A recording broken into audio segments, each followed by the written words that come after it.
Hello, we are live. What's up, Magic? What's up, chat? Players, welcome for the next episode of Curse of Strahd.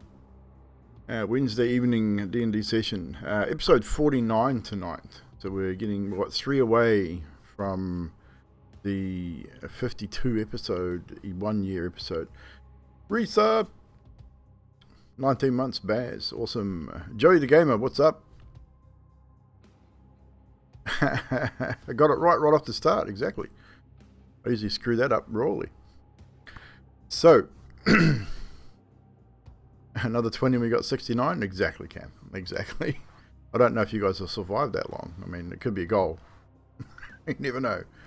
But we'll definitely get to the 52, 100%. I don't think we'll have any problems there. But will Emilia make it to the 1 year episode? This is the question. So, unless we have any more announcements, which I don't think I have any at all, apart from this Sunday night will be the finale of our Vampire the Masquerade first season. Then on the 5th of September, we will be doing a mini adventure, 2 to 3, maybe 4 episodes on a mini adventure that I've put together with some 5 slightly different players than you're used to seeing. Grim Realities, JJ Beats, Drax, Magic the Gamer, Cameron will be there, Roasted Chicken, and I feel like I'm forgetting someone. And Baz, of course. So there are some familiar faces, a couple that you've probably not seen before or seen in maybe our VTM, but Mr. JJ Beats will be joining us as well. So it'll be lots of fun. JJ, you can get some shout outs out there for me too, buddy. Miss Yanti, Magic, yourself, Mr. Roasted Chicken as well. Chuck up those shout outs in the chat.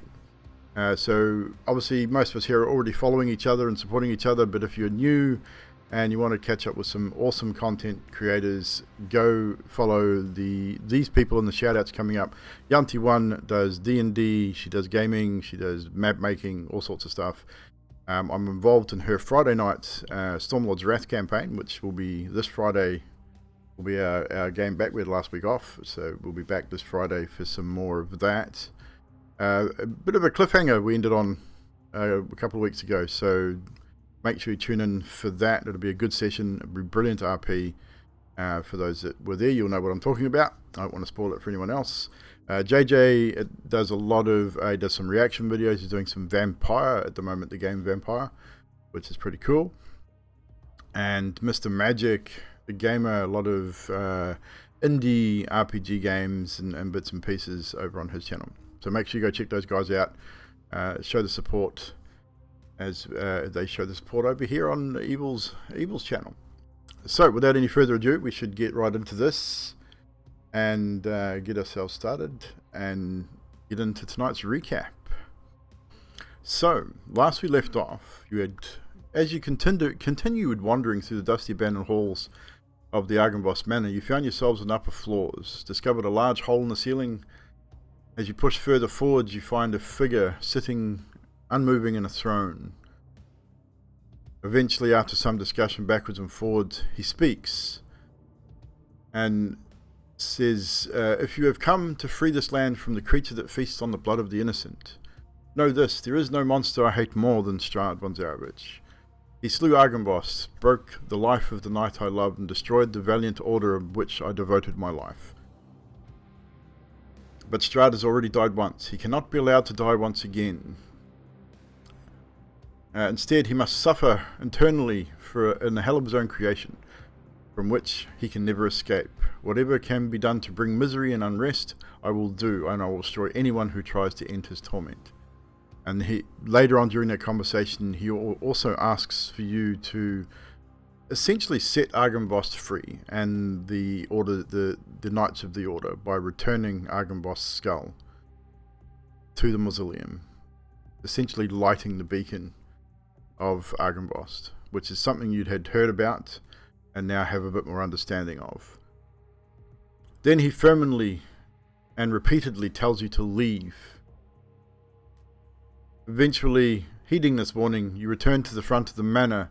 There you find a lone covered wagon bearing a coffin with Scathus' name engraved on the top. As you contemplate who is to open this coffin, from behind you, the voice of one Esmeralda de Veneer can be heard, who somewhat mockingly quips at how you guys have managed to stay alive as long as you have, with the tenseness within the group and the somewhat argumentative discussions you have when deciding to do things. After a brief conversation, she offers to aid in finding the flowers for Emilia to create Van Richten's elixir, as she informs you that she is an apprentice of Van Richten, the vampire hunter. Somewhat mistrusting of her, you go along. She imparts more information during the travels and leads you back to Berez, where you do indeed find the flowers that you require to create the elixir. Knowing it was being night soon, she leads you to a small cave that she herself has spent nights in previously. She believes it to be safe, easily guarded, and during that she takes off. She hunts for a little bit, brings back some food. Fibble creates some food as well. More discussions had amongst the group, and she offers a card reading after Zadriel spies the familiar tarot deck that she carries. During this reading, more information is kind of gleaned. Seems you may have to head back to Argynvost Manor, as there possibly may be something of value there for your expedition ahead. Emilia then confides in Zadriel, asking her to return her diary to her temple, and says that she must leave for the evening. But she will return in the morning, as her promise, almost. Not really a promise, but she said she would. Emilia then communes with Saloon, then returns to Argynvost and lays herself into a grave, and as her druid abilities, hides beneath the earth.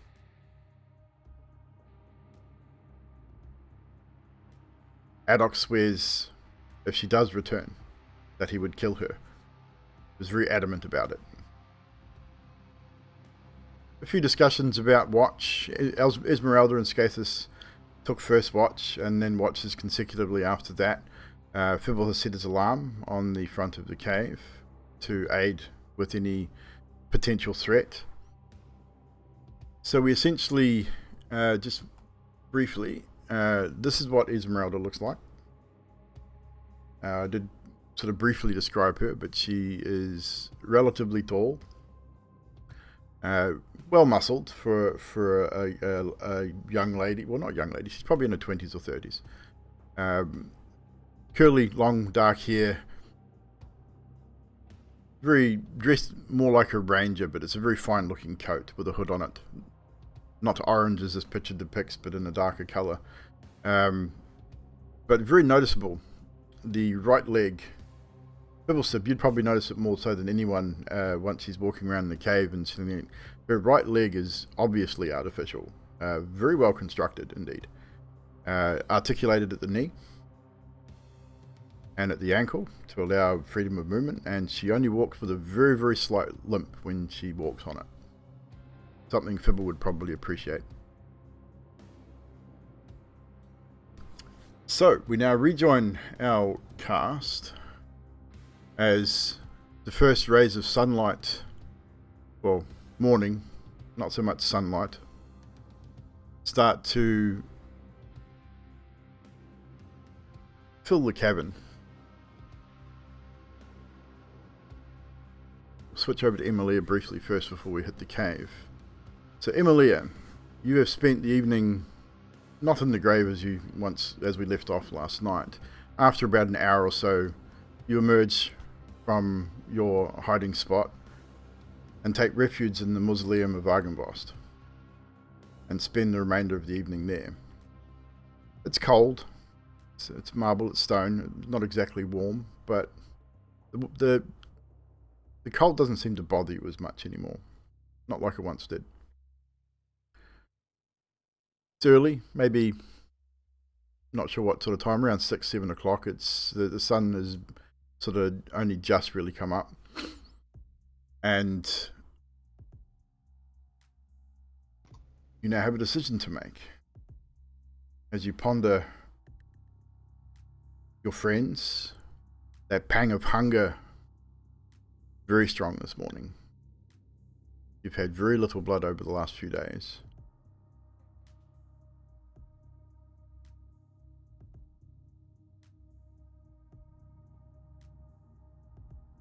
Okay.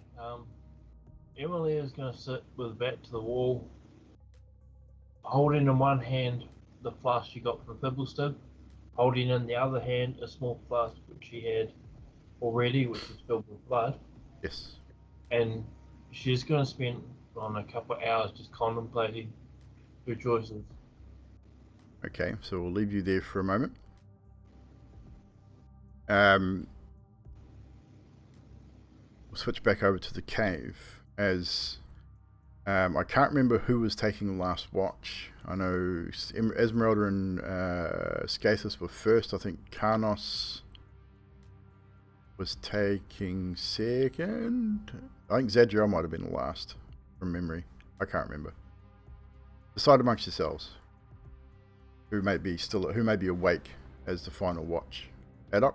Oh, you'd still be awake anyway. You never slept, so Adok, everyone completes a long rest, including you, Adok. You'll still get the long rest, but you will gain 1 level of exhaustion as you've remained awake for the entirety of the evening.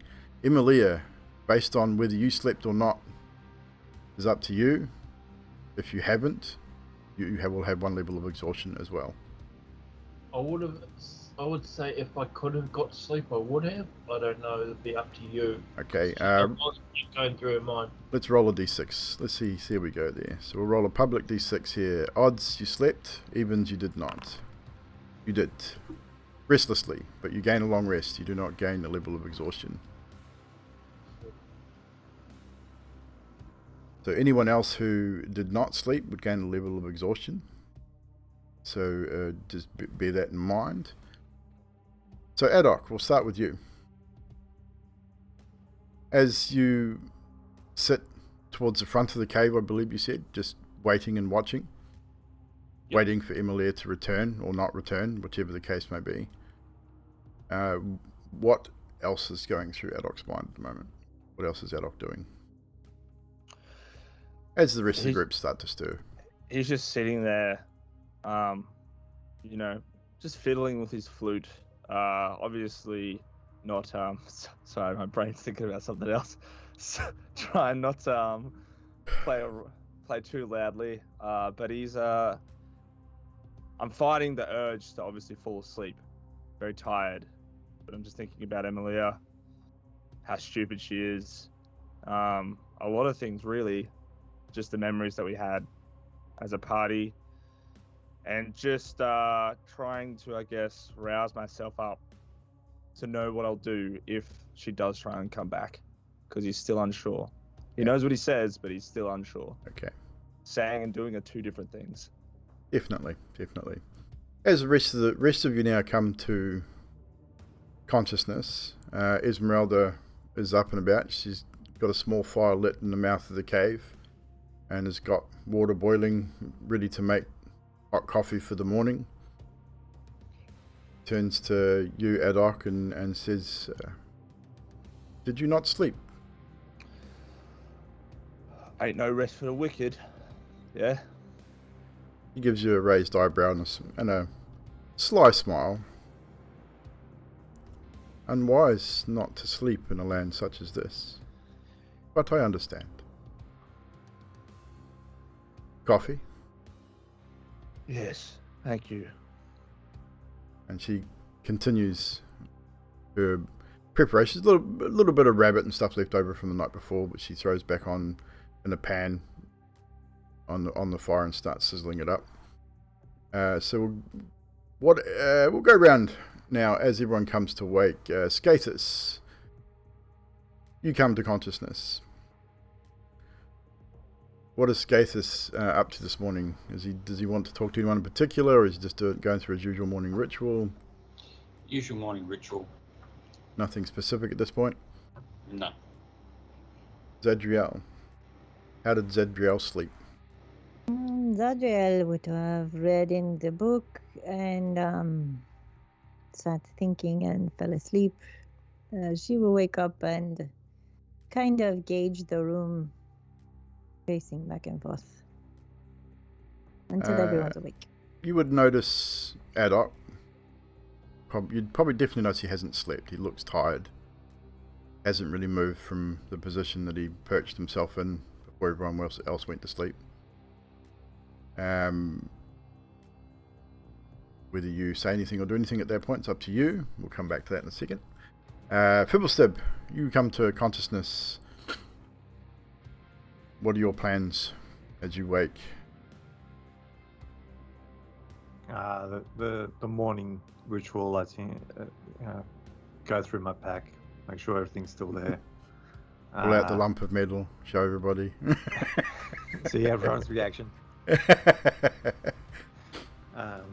And then have something to eat,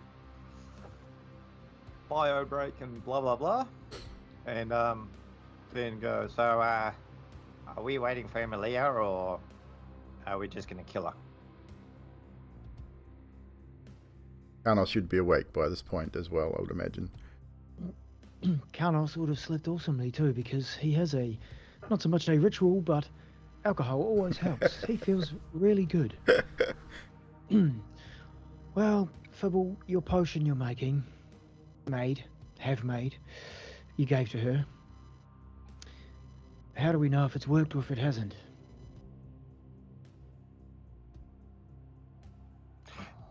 In the book, does it actually state what occurs? It was very vague. It essentially said that it was something that he has not tested and he is unsure of the results. It may prolong the effects, like giving the person more time, or it may accelerate. He hasn't had a chance to fully test it, so it's unsure, unclear.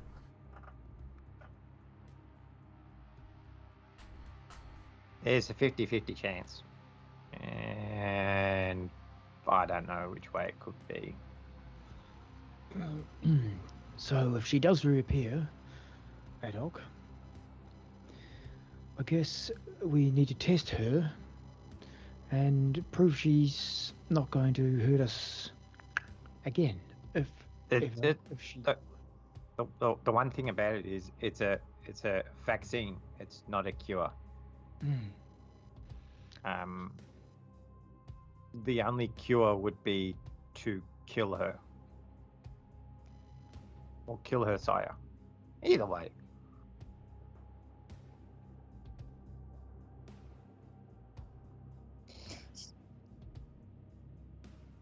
She was going to make peace with her goddess.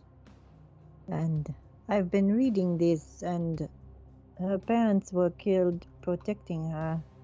She thinks she is something more, but she left it with me to put in a temple where her home was, should she die. You all wanted me to not kill her when I almost bashed her head in. You were very angry, and now you want me to be okay with killing her. I am not sure what to do anymore.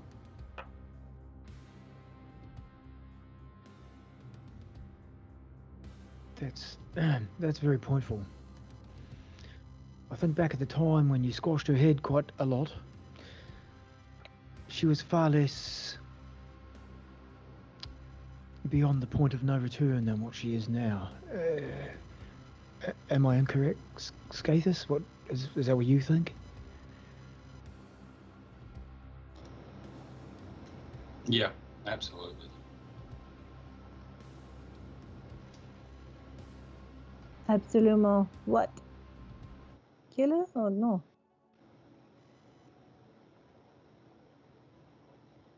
Could always let the fates decide.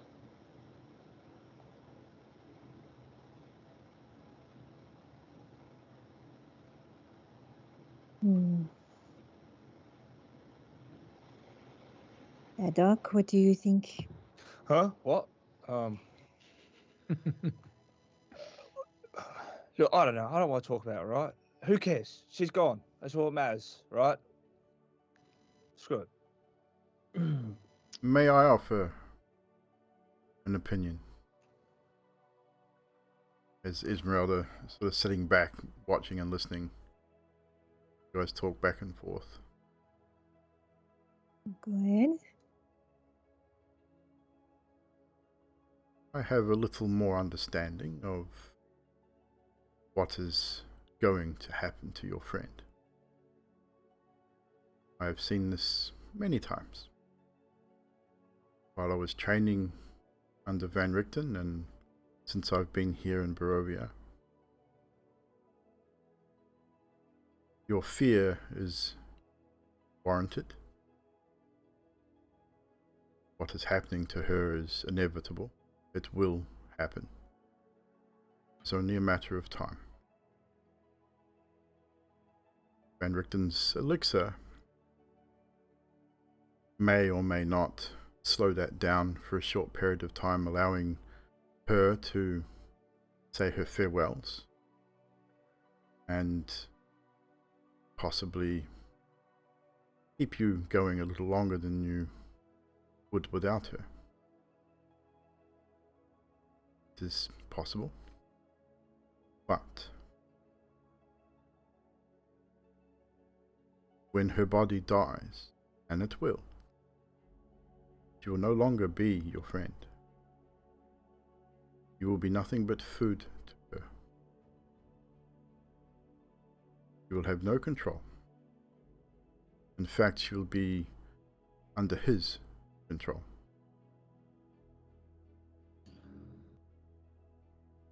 But she is still your friend. She is not that yet. At the mention of friend twice, Alex just kind of grimace. But perhaps we offer her a respectful death. One deserving of her not to be killed and slaughtered by Strahd's minions. I, for one, would wish to die a human rather than a beast.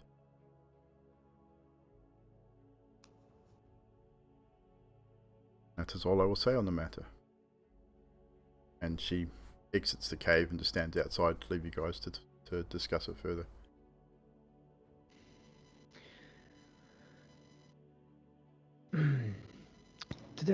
Does that mean that lady wants us to kill her now before she turns into a beast as well? Why, I think so.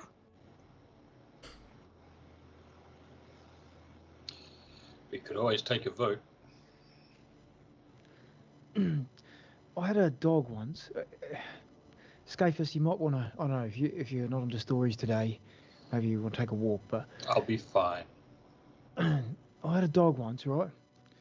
And it got this disease where it was dribbling some foamy stuff out its mouth. You know, it was doing some runny poops. It was kind of bloody. And there was a lot of flies hanging around it, and it was losing its fur, and it had patches. And we kept it, and we kept it, and we kept it. And then it bit someone. And at the point it bit them, doing quite a lot of damage, there's a point we said, hey, this dog really, to care for it the best, we really need to put it out of its misery. Now, I'm not suggesting we let her bite someone, but I'm suggesting maybe we give her time. I've come to like her. I say we. I know you're fighting it, but I know you have somewhat feelings. I think Emilia, I don't even fucking know her real name. Nonetheless, I think It's Emilia. Yeah, but it was one and then the other, and I'm confused. Nonetheless, I feel like we should give her more of a chance. You know, if she does that 1 foot wrong, it's a free game. That's how, if it was me, that's how I would feel. We've given her a lot of one more chances. But you said it yourself. You don't want to kill her now. Right. I don't ever want to kill her. Except for that time you squashed her flat in the head with your mallet. Carnos! Just, it was definitely a well-aimed hit. That's my piece. And he takes 2 more drinks. One and the other. No worries.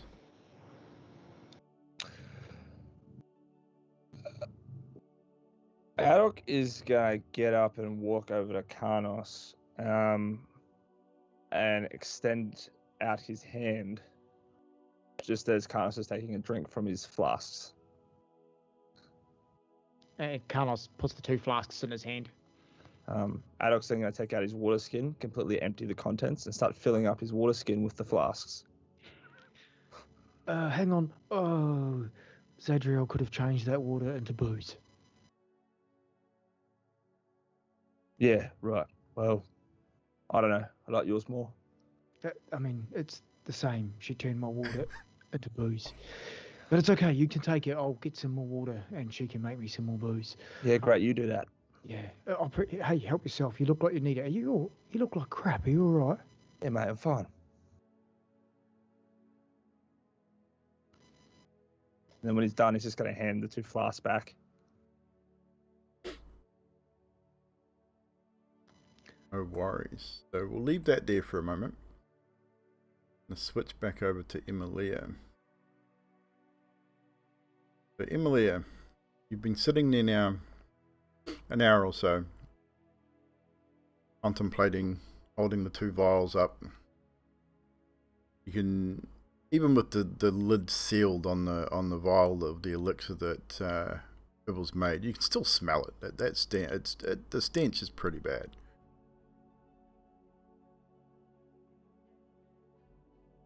Are you going to head back to the cave, or are you going to stay where you are?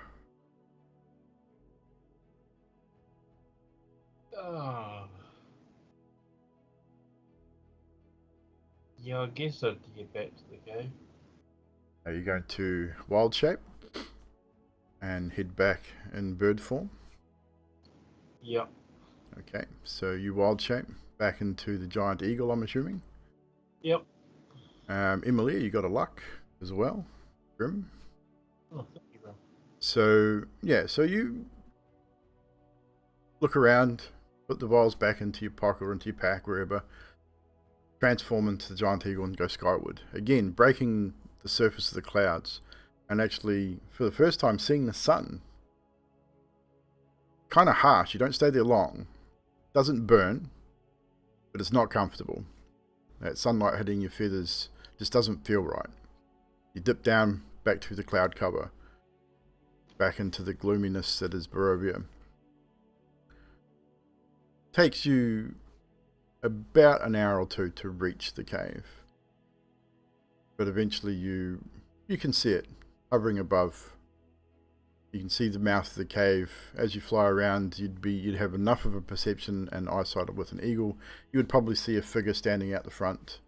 You could assume by the way they looked that it's Esmeralda standing out the front of the cave. You can't see within it from where you are. We'll leave you up there for a short time, and we'll go back to the group in the cave. An hour or 2, almost 2 hours has passed. You sit there contemplating, discussing amongst yourselves what you're going to do. Esmeralda doesn't seem to be in a hurry to get you guys moving. She mills around outside for a bit, then she moves down the hill slightly with a bow and snags a hare, comes back, skins it, guts it, cuts it up and prepares it to cook up, to put into a salted bag, to maybe turn it into some form of jerky or salted meat for travelling. So again, we turn back to the group now, and where you continue the discussions. Next sort of 30 minutes, 40 minutes or so before Emilia will rejoin, will start to make her way up the hill. You won't sort of fly into the cave. Unless you want to fly into the cave, that's up to you. But you're a giant eagle, I don't think you'd fit. It's not that big a cave. So up to you how you make your entry, whether you want to come up the hill or sort of land at the cave entrance and transform there. We'll leave that up to you. I'd definitely transform somewhere away from the cave Okay. and walk in. So you slowly walk up the hill. I would say by this time, not everyone's going to be in the cave. You sort of be milling out and around. Adok, you said you were wanting to stay near the front of the cave and continue watch. This time he'd be drinking from his water skin flask of alcohol. Okay. So keep track of how much you're drinking, because that will affect your rolls coming up. You're already at one level of exhaustion, so we'll get you to make a perception check straight off the bat, which will be at disadvantage because of your exhaustion.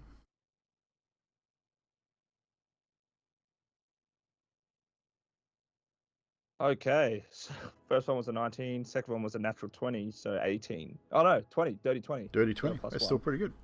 Yeah. Pretty good indeed. You indeed spot young Emilia slowly making her way up the hill towards the cave. Not looking up, head's probably down, more looking at her feet as she heads up towards the cave. I know she'll be looking at the cave. I should be looking at the cave? Yeah. Okay. She Yeah. heard what Adam said about it. Fair call. So you'd see Adok. He's out the front watching. You'd definitely see him. Esmeralda is milling around out the front as well. She sort of kept her distance from the rest of the group while they were talking. So what Adam would do on spotting Emilia coming up, he's going to drop his water skin he's probably drinking from, then automatically just fire a firebolt at her. Fair call. I don't think anyone's going to be within range to stop you. Everyone else is sort of in and around the cave discussing things, possibly. I'll let you get the first one off. But he's deliberately going to aim it so it stops at her feet. Okay. Yeah. So no need to roll to hit. You're not trying to hit her. You're trying... actually, no, roll to hit, because if you get a natural one, it probably will hit her. That is an 18. So you hit your target.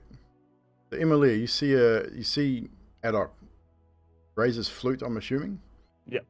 And that small ball of fire fires forth, hits the dirt just in front of you.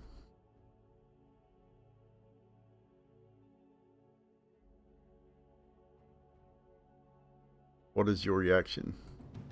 Naturally, she jumped backwards, I would have thought. Yep. So Emilia steps back, jumps back, and stops. What does Adok do? Adok's just going to yell out to her and just say, I don't think you quite heard what I said before you left the other night. What are you doing here? That would alert the rest of you as to Emilia's presence. So I'll go round. Skathis, what do you do at hearing this? Rush to the cave entrance, find out what this commotion's all about. So you come to the cave entrance, stand next to Adok, and you see Emilia partway up the hill, stopped, not moving forward. Adok, flute poised.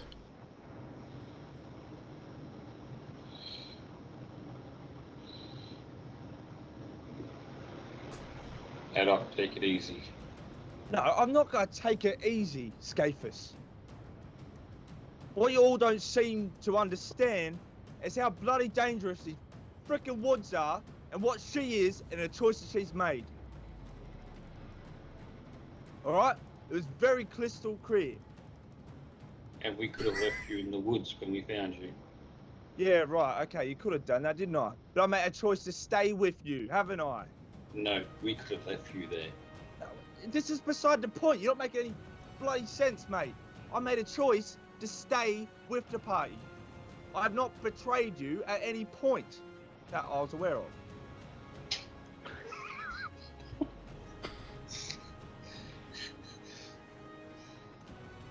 This is Wait a minute. different. Wait a minute. Have you betrayed us? No, well, apparently I was, I don't know, like a messenger for Strahd or something. Just look, besides the point. I'm angry. Let me be angry, all right? Okay. Be angry. They do it in the Still back of the talk cave. about it. No, we don't. We have talked about. We don't need to. It's not about the. Look, it's about her, Emilia. We don't know if she's evil, and we said of the thing, and just you don't move, Emilia. Do not move. Emilia, Bibble. did you take the potion?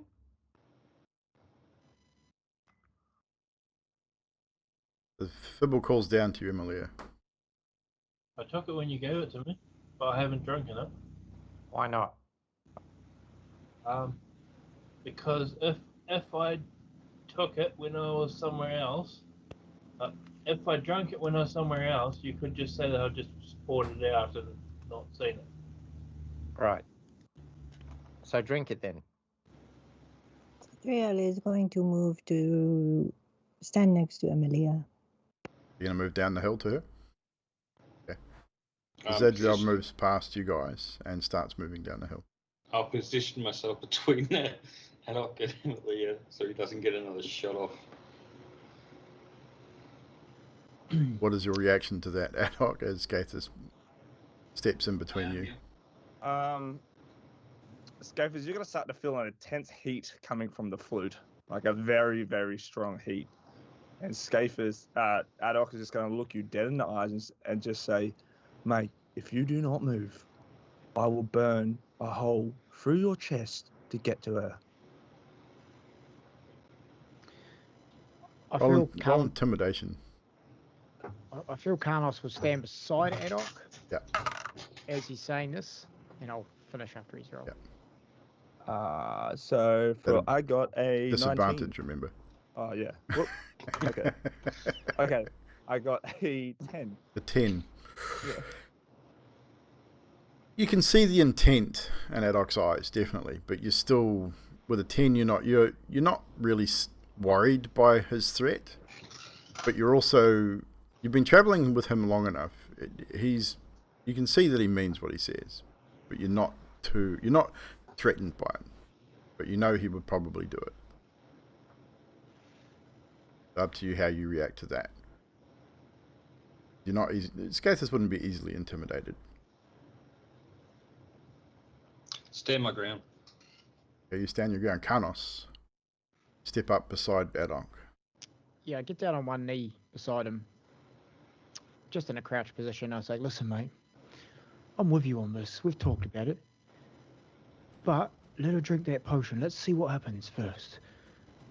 We make decisions, okay? Let's give her a chance. Let's give my dead, dying, rabid dog a chance."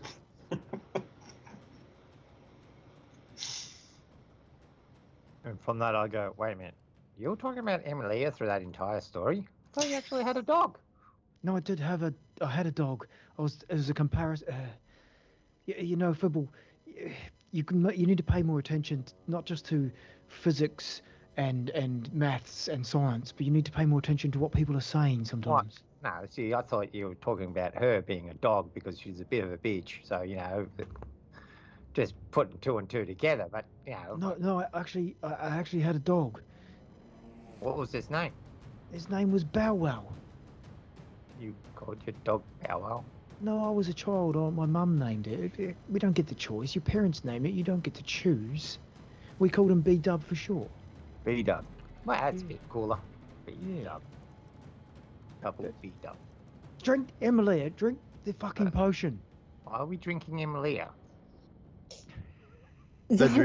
Zadriel will say, "My oath emphasizes the principles of good above law or chaos.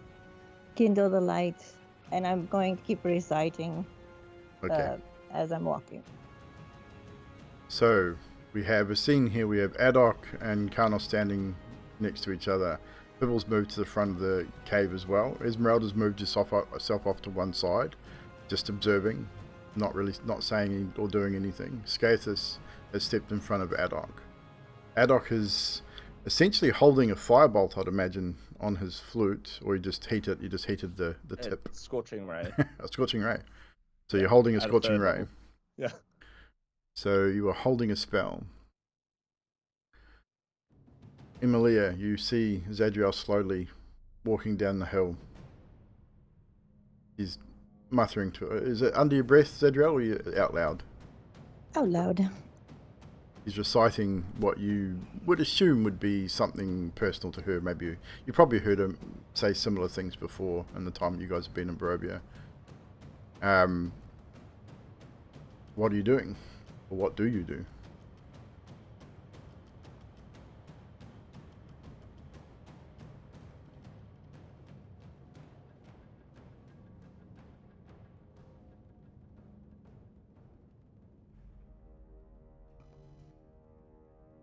Who are you talking to? You, Emilia. What do you do? I thought you were talking to Zadriel. Nope. I was waiting for her to respond. I said, Emilia, what do you do? Emilia pulls out 2 vials. She drops one on the ground and uncorks the other one, which if Zadriel's in range, she's going to smell it immediately. Everyone's going to smell it. That thing reeks for about 60 feet. So. And then she's going to drink it. Okay, so I need you to make 2 rolls, or first roll for me, a d6. This is going to be a public roll in Foundry. First one. Now, I've got to remember what I said earlier.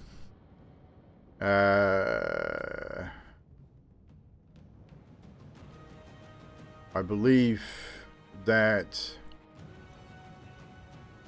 it does have an effect. You feel it. It stinks. This is a horrible, horrible smell. It tastes as bad as it smells. You almost gag trying to swallow it. And rightly so, because it's not blood, so it definitely has that effect anyway. But you manage to get it down. The moment you feel it, that thick, viscous liquid sort of down your throat and hits your stomach, and you instantly double over in pain. The most excruciating pain you've ever felt, more so than that of when Zadriel almost killed you. That was a different type of pain. You almost blacked out instantly. This pain is absolutely excruciating, screaming through your entire body, through your mind, to the point where Zadriel, being the closest, Emilia lets out the most blood-curdling scream you could ever hear from anyone. It is the scream of agony. Your head throws back.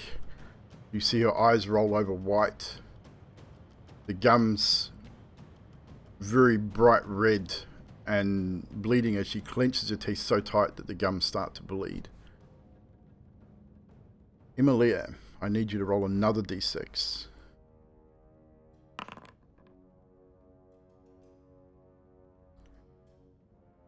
The pain intensifies and intensifies and intensifies. You're now curled up in the fetal position on the ground as Zadriel, you reach her close enough now to reach down and touch her if you wanted to.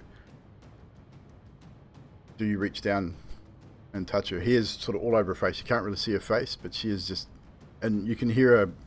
She's in pain. She's moving. She's sort of writhing. She's groaning, and it's that sound of absolute agony.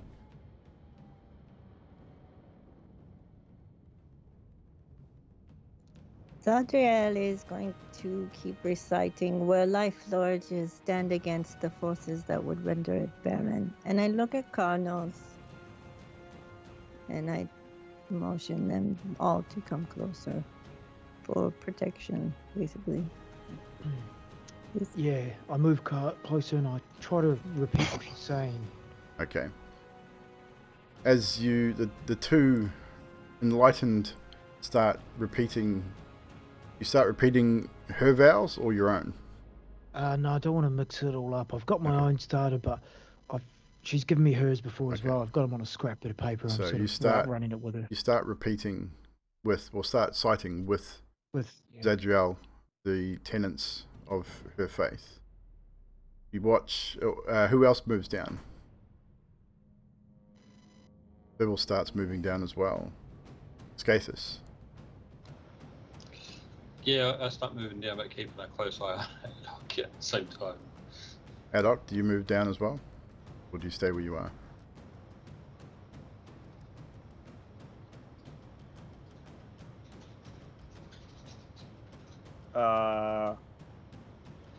No, he actually turns back and heads into the cave and picks up his flask. Okay. Esmeralda starts circling around the opposite side of you, Zadriel. Sword drawn. You get the impression just by her actions alone that something is not right. Something is definitely off. As you start to all encircle Emilia, she suddenly stops moving. She's still. What do you do?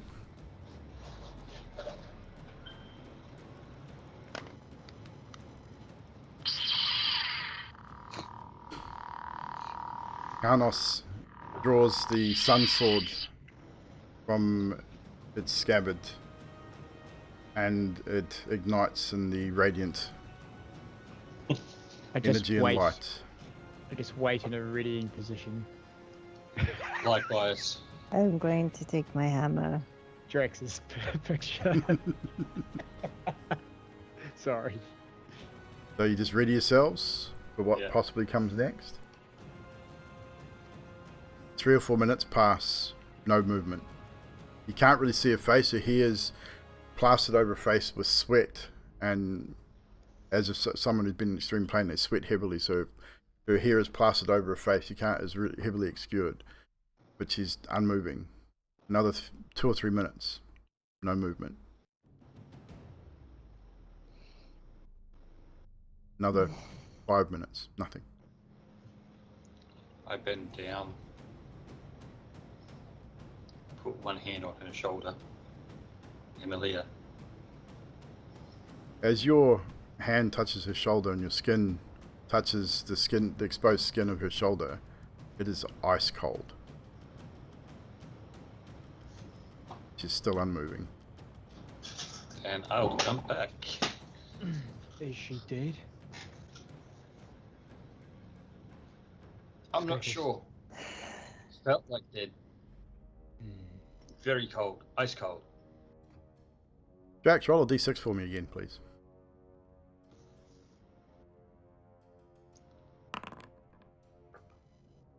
Okay, I was going to take that. Rolled another 5. Damn, that's broken. 3 odd rolls. With that roll, I need everyone to make... well, actually, no, you don't need to make a perception check. You're all looking at it. You're all waiting to see what's going to happen. Your left hand twitches. Moves slightly. Right hand, same thing. See a jerky movement in the body. And as she flicks her head towards you, Zadriel, looking up at you, her eyes are milky white. Teeth, not just fangs, they are all razor sharp. Her face is grey and gaunt, eyes sunk back into her head. You know what it means. You've seen these creatures here in Barovia. Emilia is gone.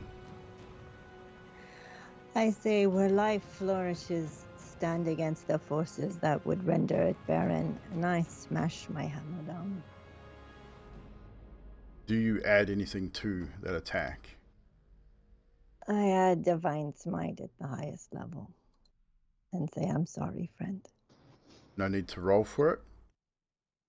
No need to worry about damage or anything like that. Zadriel, you raise your hammer, say you're sorry. Everyone, you hear that. You hear what she says. As she raises her hammer to the highest peak of her arc, you see the radiant energy start to spark through the hammer. Starts at her shoulder, runs up her arm into her hand, engulfing the hammer in radiant energy. And then she brings it down onto Emilia's face. Essentially, And I just yell, "Ah!" as I do it. the radiant energy sparks out and destroys Emilia's head. Another explosion of blood, skull, guts, bits and pieces everywhere. But not only that, as the radiant energy sparks through the remainder of the body, you see it start to almost break up and glow, like cracks start forming through the body, the radiant energy just surging through Emilia's body. Well, what was Emilia's body? Yes, Karnos. As this is happening. Karnos was thinking at this time, I was just letting you sort of say your piece, but I think as Zadriel had it up high, ready to bring it down on her, Karnos knows Zadriel is more holy than he is, and he is only learning the trait. He has the sun sword out. I would use my bait and switch to switch places with Zadriel and make the strike instead. Interesting. Interesting indeed. Which I would have to use 2 actions, therefore I would use bait and switch and my action surge to do both. How does bait and switch work? So, a character within 5 feet of me. Let me just read it here. A creature, within 5 feet of me, I can expend a superiority die. It switches places with the creature, and there's a caption here. As if the creature is willing and isn't incapacitated. So Zadriel, I twist and spin in front of you. Do you allow it? Is the question. Yes. Do you halt your strike as Karnos shifts in front of you, raising his own weapon, and gives you a look as if to say, "I'll do it. You shouldn't." Roll persuasion, Karnos. Good call. Come on, baby. Come on. And I'll let Zadriel decide based on this persuasion roll. Ooh. 10, so 50-50. I raise it up, and then I just let it go and drop it down. Okay, we'll backtrack slightly. Karnos, you step in front of Zadriel, raising the sun sword high. What I do guess you we do? both strike? No, she stepped back and dropped her hammer. Oh, as in dropped it, as in not making a strike. Exactly. In that case, Where do you aim? Reverse head chop at the neck. You want to decapitate? Correct. We'll put a little bit of a spin on this as well. But as you strike, sun sword blazing in all its glory, the radiant energy bursting forth from the sun sword, you easily remove Emilia's head from her body. It lulls to one side. It doesn't roll away or anything fancy like, but it lulls to one side, and as the blood starts to pool at the wound, you then step back, a little bit of a flourish with the sword, and bring it straight down, double-handed, into her chest, releasing the radiant energy into the body. Cool. And as the radiant energy is released into the remains of Emilia's body, the body is destroyed, reduced to ash, including the head. After a short time, not immediately, but after a few seconds, the head starts to crumble into ash also. I hold the sword down as it crumbles to ash. I sort of let all my muscles expel the energy, and then I say, I bet Adok wish he'd have stayed out here. Karnos, make a wisdom save for me. Ruh-roh.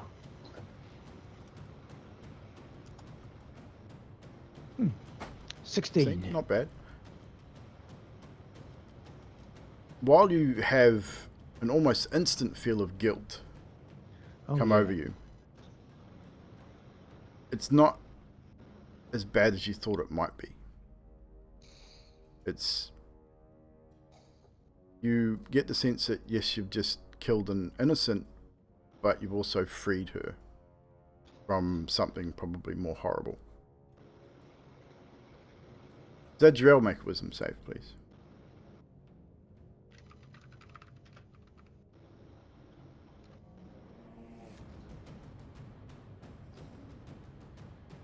$14. 14 plus 5, so 19. So, even with a 19, you get a sense something happened. The moment her body was destroyed, something happened. You felt something. It was odd, like a presence, almost. Just on the back of your mind. Familiar presence, not darkness, but almost a light, like just a really light presence. Not entirely sure what it is, but it definitely make you sort of step up and take notice, sort of look around a little bit, like someone almost put their hand on your shoulder, and then you hear, "Thank you," just on the back of your mind. I'm going to take some of the dust and ash, and I'm going to put it in Fibble's hand, and I'm going to say, I want a locket.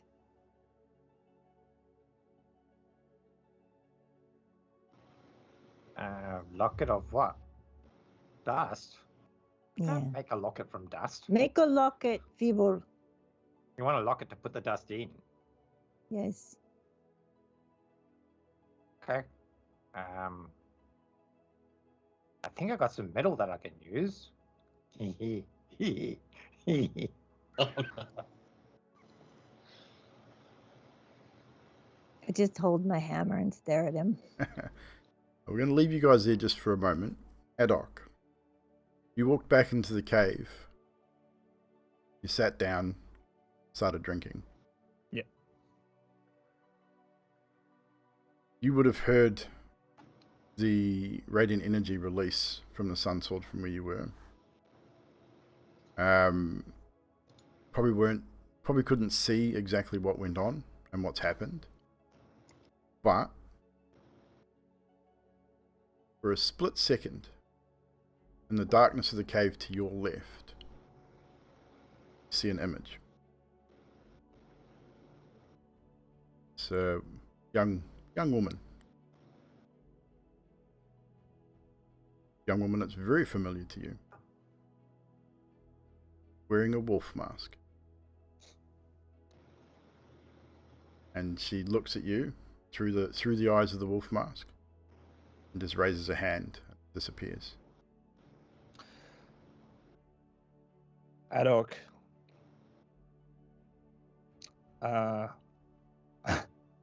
is gonna crack a little smile, shake his head, raise his flask at her, and he's just gonna say through teary eyes, "To you, Emilia, God miss ya." And he takes a swig. And with that, we'll switch back to the group. Esmeralda's standing around looking at all of you. And looks directly at you, Zadriel, first. And just nods her head. And turns and heads back to the cave herself. Resheathes her sword.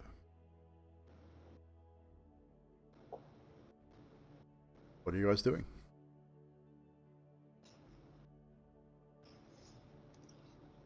I'm heading back up into the cave as well. So in one of my empty flasks, I'm going to put the Emilia dust and put that in my pocket and go, alright, locket, Emilia. Maybe I'll shape it as a fox's hound. Oh, wolf's face. Little wolf medallion. That would be cool. Yeah, I can do this. Skathis, as you head back up towards the cave, I need you to roll a wisdom save, please.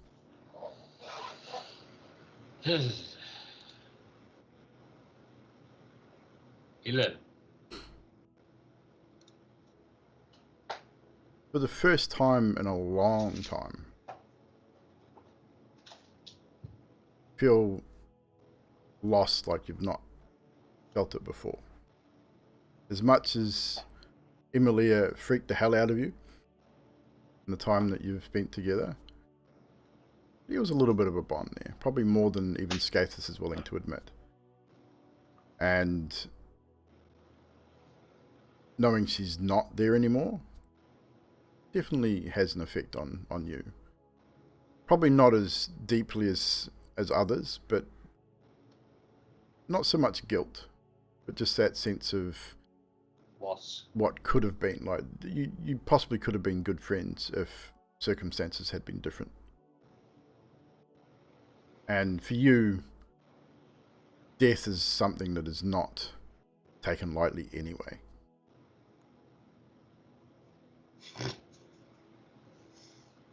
Sorry, chat. Stop reading chat. We're doing that, bastard. But yeah, so Skathis, you head back up to the cave. In the cave, you find Adok sitting there by himself, or Esmeralda's moved back up there towards the cave now as well. He's drinking. Fire's still burning. What do the rest of you do now?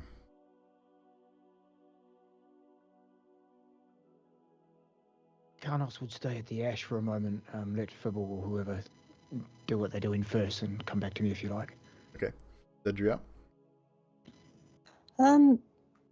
Zadriel would kneel down at the ashes and probably cry. Have a good cry, walk back and forth, and sit there for a minute before going back.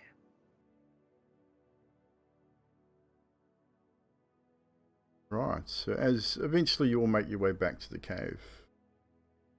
Karnos. Karnos would have held the same position he held as the body turned to ash, just holding the sword into the ground. He sort of expended some energy, dropped to one knee. He would wait till everyone has gone to the cave. He would pick up a handful of the ash, holding onto the sword. He would de-energize the sword. He would pick the ash up in his right hand. He would blow the ash into the wind. He would say, Emilia, you will be the first to hear my new tenets. I will strive to be known by glorious deeds, not words. I know I'll try my best on this one, Emilia. It's tough. I'm going to face hardships with courage and encourage my allies to face them with me. Because it's something I feel I didn't do with you, and I apologise. Like a raw stone, our bodies must be worked so that its potential can be realised. I think maybe if we'd have just spent a little extra time with you and your problem, maybe we could have strengthened you against this. And lastly, marshal this discipline to overcome the failings within myself that threaten to dim glory for us and our friends. And meaning that I feel like I failed you, but I want to overcome that failure so we don't do this again. I apologise, Emilia. And DM, these are my tenets that I propose to you. And I stand up and I put the sun sword back into its hilt. As you finish those words, you feel within yourself just a great warmth. And you get the impression that someone was listening.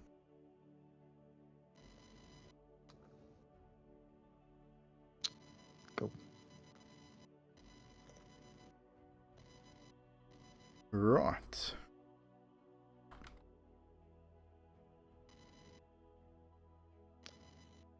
Anywho. Oh crap. Do the thing. So you all head back to the cave. One party member less. And as you sit in probably quiet pondering for, I would say, probably even an hour or two, just not really thinking about anything else other than friend loss, what essentially has happened to Emilia in this place.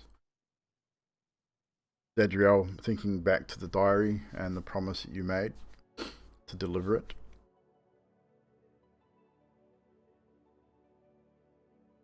Esmeralda looks at you all and says, just simply says, whenever you're ready, we'll wait for you. He exits the cave and heads down the hill.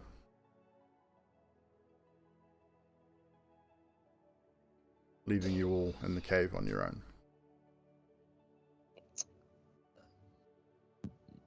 Yeah, Adok's just gonna pick up his backpack and all his stuff, and he's just gonna follow suit with Esmeralda down the hill. And back, actually, one thing I did miss: Emilia's pack was not destroyed. It is sitting where her body fell. As a do we point of bury it? reference. Do we bury her pack, or do we go through it to take all the stuff that we need and throw the rest away? I guess if no one else grabbed it, I would pick it up and bring it back to the cave. Yeah, I would assume someone would have picked it up. So at some point, Drax, I will get you to send Baz a list of the basic, not the mundane items, but just the initial items. Any items of note that will be in Emilia's pack. Freddy undies. So, what we might actually do here, we might take a small break, and we'll come back to the group and what they decide to do. It was a little bit of a moment, so I think it's probably a good time to take a short break, take a wee break, grab a drink, maybe think about what the next course of action is for the group, what you're going to do before heading out, if you indeed head out at all. So, chat. Drax, I'm sorry. Not really, it was planned. Drax knew it was coming. But he rolled really badly. He rolled all odd numbers, which was really bad for him. But again, we're sad to see Drax leave our campaign. He's not 100% gone, so bear that in mind. You will see him again in one facet or another throughout the remainder of this campaign. So Yeah, we'll probably come back and hog Adok or Yeah. the rest of it. maybe. Look, a troll never dies. No, a true troll never dies, exactly. But we'll take a short break, guys. We'll be right back. And we'll get back into it. So, BRB. No, just no, Yanti, no.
All right, chat, we're back.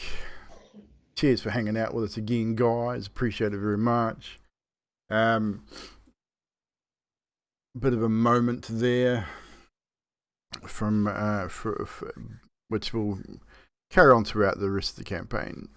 Anywho, so we will get back to our group. All right, who's got sirens going? So there's a bird out there that sounds like a siren. So what are you guys doing? Adok has left the cave and has started heading down the hill towards Esmeralda. She wasn't saying that she was leaving. She's just sitting there waiting for you guys to do whatever you wanted to do. So you're in no rush or pressure to go anywhere. You can stay here and talk more. It is up to you.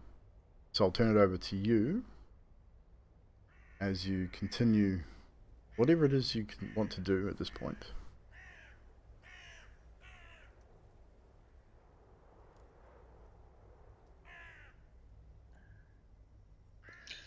Zadriel will go last, probably. Seeing how Scathers is a little bit confused, lost, all the above, he's just going to pack whatever stuff he had and head down with Adok and Esmeralda. Okay. Adok and Scathis move down slowly down the hill towards where Esmeralda is waiting. Evldoa, Alnos. After you, Mr. Stubb. I'm currently looking around for wax so that I can start making the amulet thing that Citrell was. Yeah, she gave me the look of, do it, or I'm going to kill you. So I'm going to try to do it. I would say that you definitely have. You got candles. Everyone. I mean, I would say Zadriel probably even has candles as part of her paladin stuffs. So you definitely have the ability to get wax.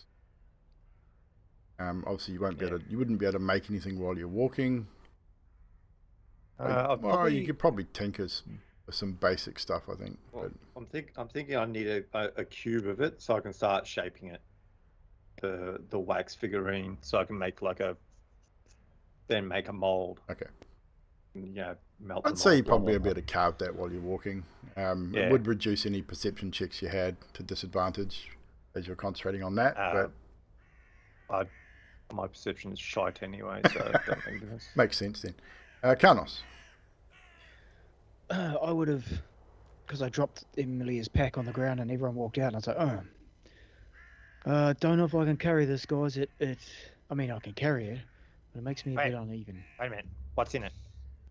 I haven't gone through it yet. I think it's a bit rude. She's only just departed. So what, we want to go through it at another time instead of, lugging? We go through what, share it out, and then we can use this to bury her. That's a good point.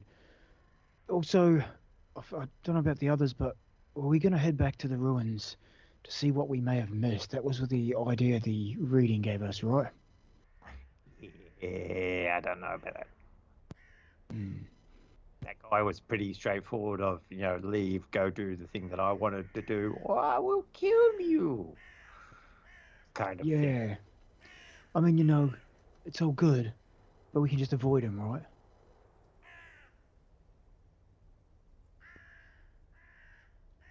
No. No? Okay. I'm not very good at avoiding. I'm a bit too loud. Now, Adok, on the other hand, he's a good stealthy type. And Zadriel, now that she's got those swift little sexy boots that Adok made her. Yeah. She's standing right here, you know that.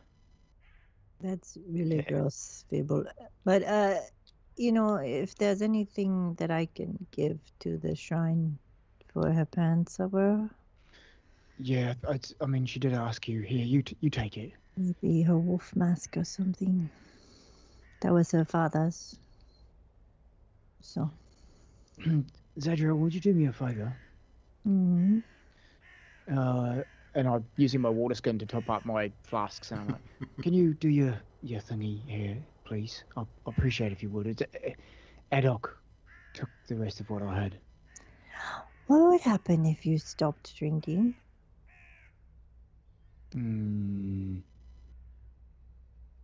Let's not find out.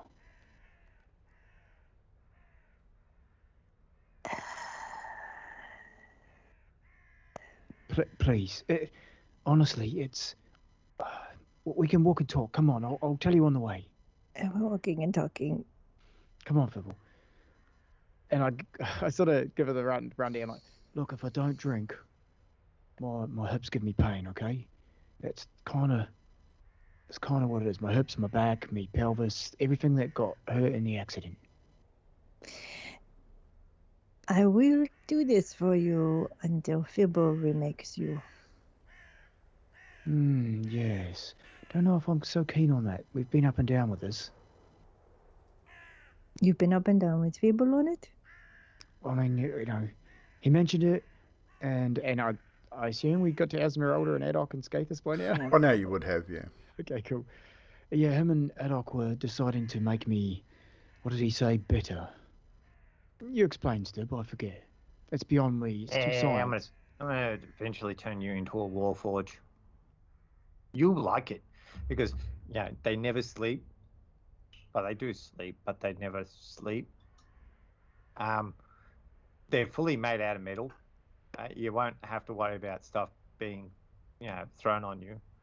And while this is happening, I'm grabbing out the ball of clay that Emily has been carrying around and start shaping the wolf out of that. No worries. Esmeralda, do you think we should go back to Argenvast where this reading says we should look, or should we carry on? Well, that is completely up to you. I mean, it suggests that you might find a trinket of some power there. I'm going to kill Strahd either way, but if I fail, then it's up to you and yours to complete whatever task you've set out. You have Sun Sword already. If the reading is correct, it could possibly be holy symbol of Ravenkind that the card is alluding to. Powerful trinket, indeed. And I vote anything that helps us to kill Strahd, we should go get. What do you guys think? But I suggest that if you are to attempt to kill him, now that you've met Vladimir, maybe lighting the beacon would be your first priority. Because if you kill Strahd without lighting the beacon, chances are you'll have a bunch of revenants chasing you for all eternity.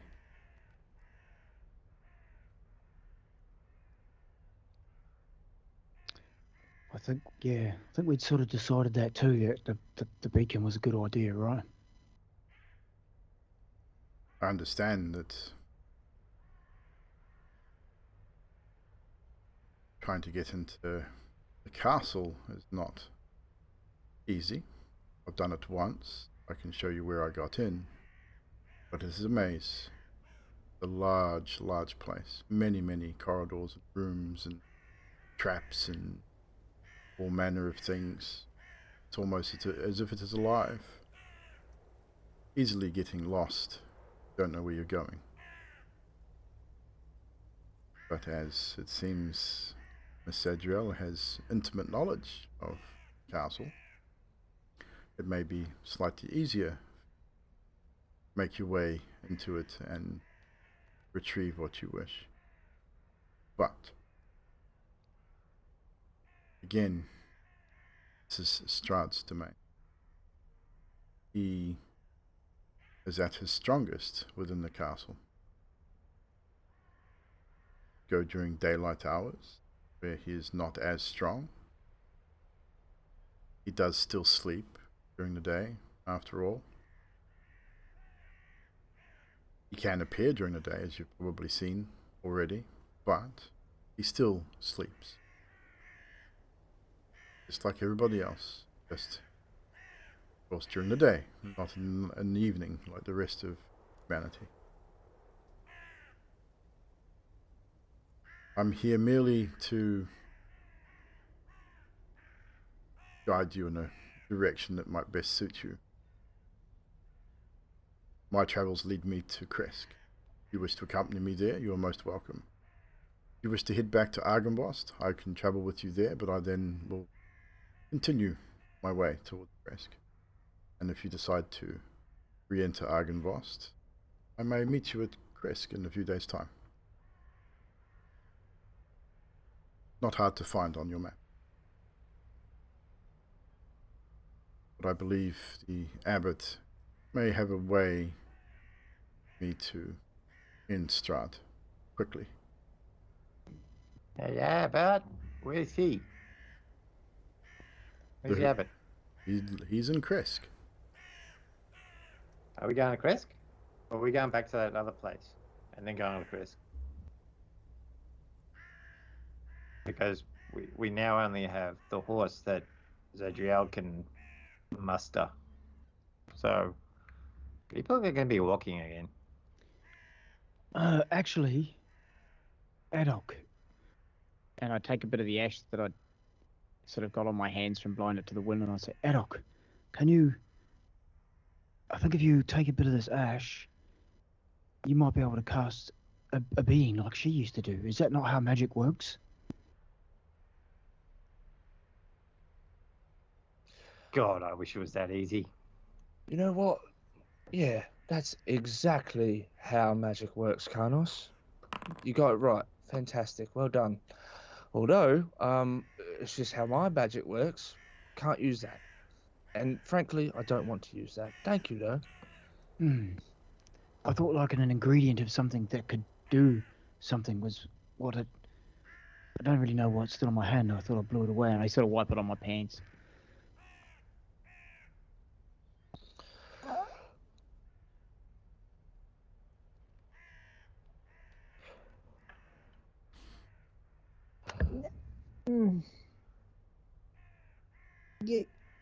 You just wiped my friend on your pants. But, I mean, it's where she probably want to be. But, you know, maybe we should just go with Esmeralda. I don't know what to do anymore. The ash was from the vampire part. There was nothing of her left, just so you know. With Esmeralda it is. Yeah.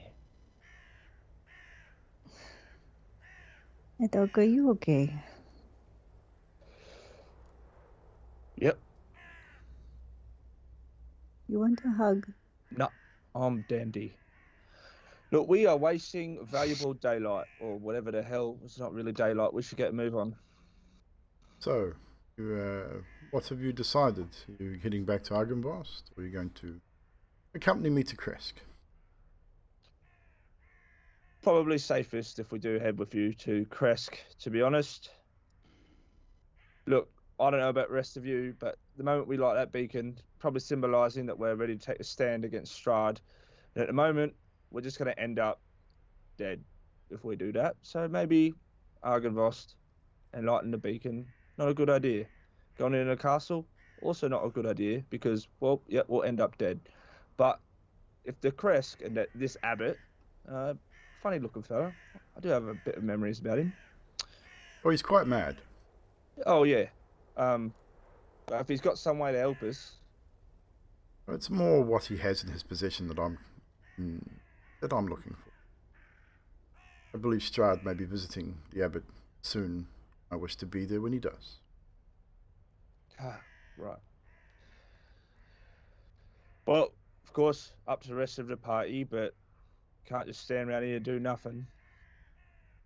I agree with you, Adok. I think safety in numbers. We've lost a number. Esmeralda might be able to add to it. Kresk seems all right. Fibble, how do you feel? Huh? What? Play. Yeah. Oh, right. You well, I'll I go know. wherever the hell you guys go. I don't know. Yeah. I'm happy. Well, if we are to leave, we should do so swiftly, as we have a long way to go. And we want to spend the least amount of time out in the open at night. We've got a full day's travel ahead of us. We should be able to make at least maybe Vallaki by nightfall. I know there's not much left of it after you were last there.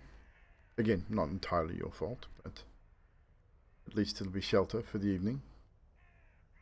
We'll have to find somewhere to hold up that not going to disturb the night creatures that seem to have taken residence in some of the houses. But it should be safe enough. And then on to Kresk. You said you had a horse before, Carlos. Not see this horse anywhere. If you remember, there is a wagon parked out front of Argenbost. If you wish to travel more swiftly. You told us not to use it specifically. I told you not to touch the coffin specifically, but get rid of the coffin, have a carriage. Did anyone ever see Steve? Was there? I think he's gone, right? I think Steve's gone. But we have my horse if you need the horse.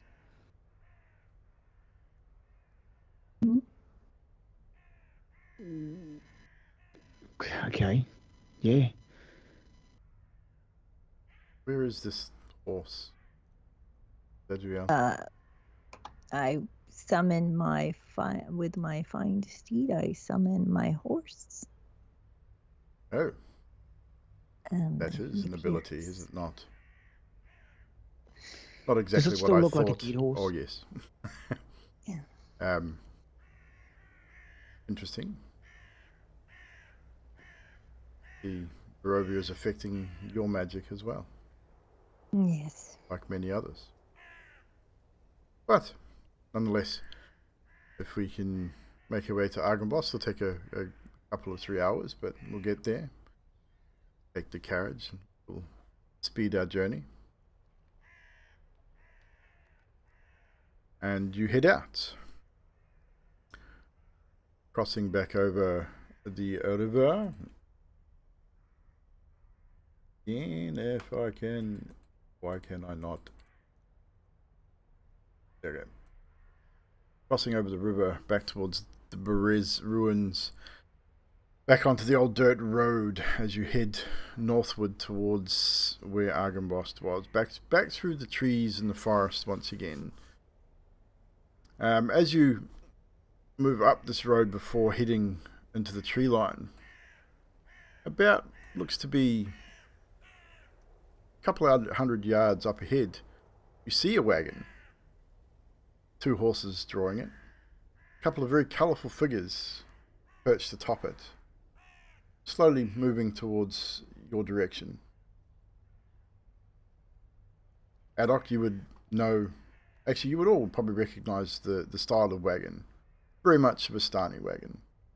You can hear the jovial laughter and joking of the 2 individuals, 2 men as it happens. One with long dark hair, thin features, the other a heavy-set man, looking slightly older and slightly balder, but they looks like they're drinking and joking. And as they draw closer to you, Esmeralda sort of says, keep your weapons stayed for now. Maybe to get some information. Not all Vistani are loyal to Strahd. Play it cool. As the wagon approaches, the wagon pulls up. Greetings.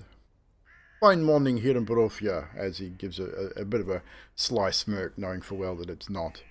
And you get the impression that they're used to it. May I trouble you? Maybe you're interested in buying some of our wares. We are traveling salesmen. We have lots of things that might take your fancy, methinks. You look like you might be in need of potion, elixir, anything of the sort. And he pulls a small box out from under the seat, pops pops it open, and inside he sort of turns around and shows you guys. And inside there's a series of little bottles and bits and pieces. Some of them you recognise. Fibble, you would definitely recognise some of them. Looks like maybe a healing potion or two. There's looks like a couple other bits and pieces there as well. Some random looking bottles you're not quite entirely sure of. So, I may interest you in some of our wares. Would you like to buy? No? No one talking. What cat got your tongue? Do you Come have on. any, maybe some, how much are healing potions? Oh, we got the best healing potion of all around. No one else can beat us. We have 2. 150 gold, just for you. Ooh. Special price. Zadriel, I have the funds if you would like. I like you. You're a good man. You want? Here, you take. I will take them both.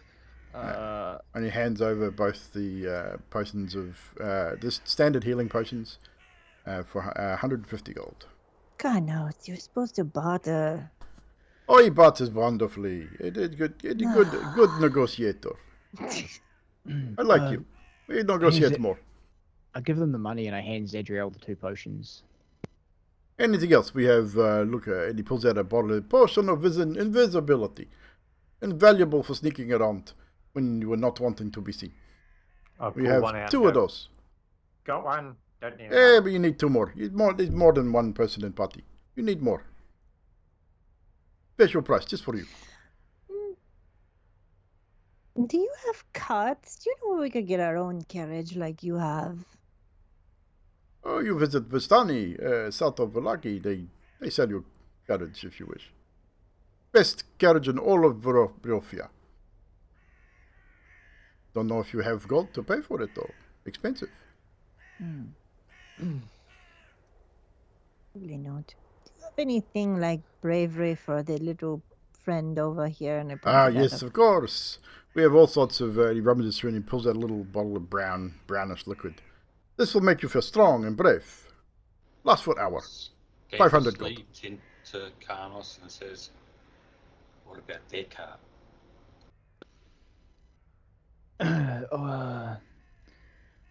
You're not wrong. Excuse me, fine sirs. Yes, what do you want? How much for your cart? 5,000 gold pieces. That seems fair. Alright, hop off and take all your gear and we'll pay for your cart. 5,000 gold pieces first. Sea gold. I have exactly not enough money. I did not think so. You're a funny little man. I appreciate your spirit though. I am very close. It won't be long. How much do the Vistani normally charge for carts that aren't full of... Depend on Vistani herself. Fair. DM, Maybe you want to leave Barofia. I got something just for you. And he pulls out a large bottle of purple liquid. You want to leave? You take this. Get through, mist. You'll be able to leave. What? 1,000 gold pieces each. We have plenty. Yeah, don't fall for that. Sorry, mate, that's a trick. Can't leave. You're not little one. You know nothing. No, I We tell are you what, mate, Vistani. I We do- leave all the I do time. know a This fair is bit. what I've we been here drink. before. No. You're trying to trick us. I do know what you're about. That doesn't work. Trust me, because I've brought one before. Oh, you didn't use it right. Oh, I did. You know, you can Well, leave. clearly you Only didn't because people you're who still work- here. Only people who work for Strahd. That's who can leave. Ain't that right? You fellas. Not that, whatever the hell We that do not is. work for Strahd. We work for ourselves. We make Mate, money. look, I'm telling you right now, I'm not having a bar of it. You've got 2 alchemists right here that make stuff. Who do magic. That is a bunch of shit. Suit yourself. You stay here. We'll leave you to it. I Alright, didn't maybe have will. to buy potions. You could have just made them. Not me. Good day, everybody. Yeah, And well, I can make them, but it's hit and miss. So, And sometimes I make the other wagon, stuff too. the driver G's up the horses, hits them with the straps, and just they carry on and disappear around the corner. You know, Well, if we that- were, Sorry. you know, if we were evil, we could have just killed them for less and took their cart and all this stuff. Nothing stopping us from doing it now, anyway. Don't Do have to I- be evil to do it. Do I trust that they sold us quality potions now that I've heard Addox say that? Thought you was You know, looking. we don't know if they're Well, I actually mean, you real. can't roll inside anymore because they're gone. No, that's true. So you could check the potions. You've got alchemists in the group. Give him here. Oh no. Should have let me check him first, but I was too many things to do. So make a alchemy check. So it'll be intelligence plus your proficiency modifier. We were supposed to get information from them. We are the worst team ever. Add your Even that. proficiency, which is what, 14. 14? 4. So, okay, 14. 14. You're looking at it. One of them seems like it might be legit. Kind of hard to tell. The other is definitely not. It's just coloured water. The moment you pull the stopper, you can tell the difference in the smell. It's just coloured water. The other one you're not 100% sure on. Alright, so the one that's coloured water, I empty it out and then add that flask to my No worries. That's at Flask. 70 gold. I feel good. She could have made that into wine. You It know could what? have been poison. I know it wasn't a healing potion, but it just wasn't what it was meant to be. So it's the best thing to do is just throw it on the floor, and then I can use it to make a potion tomorrow morning, potentially. Maybe You- 40-40 chance. You know, now it's not bad to kill them. It's vengeance. We can go and do it. if you Can we want. kill them now? Just They didn't blatantly do anything evil, though, did they? You know, it's not really. Zadriel, It's think of our not tenants. it's not evil to take. How much money did they just take off us and sold us shit? To be You don't fair, think that's evil. you handed it over pretty quickly. they As it- could have as killed Esmeralda me if that speaks was up. life I or mean, death. I was going to say something, but don't trust a lot of the humans especially. Dust girls, not so much. They definitely do not work for Strahd. Addoc, you seem anxious. Are you alright? Tim, just a quick question as Yes. this is going on. How far away now are the Vistani? They're moving with relative haste. They're not stupid. Yeah, how many? Probably feet? by now be just outside of 60 feet. I mean, they were moving pretty quickly. That's cool. I got 120 feet range. you're gonna fire at the wagon. Scorching ray, yeah, at a 3rd level, Roll to hit. which is 8. Actually, no, sorry, 4. hang on. Yeah. They're about 60 feet away. They're turning a bend, so roll it with disadvantage because they're just going out of sight. Yeah, that's cool. You might catch the tail end of the wagon if you're lucky. It's like 4 rays. Unless they're in 60, then it would just be a firebolt. Yeah, no, they're outside of that 60, definitely. Okay, yeah. So first one, I'll just roll into to be honest. Yeah, nat 1, fantastic.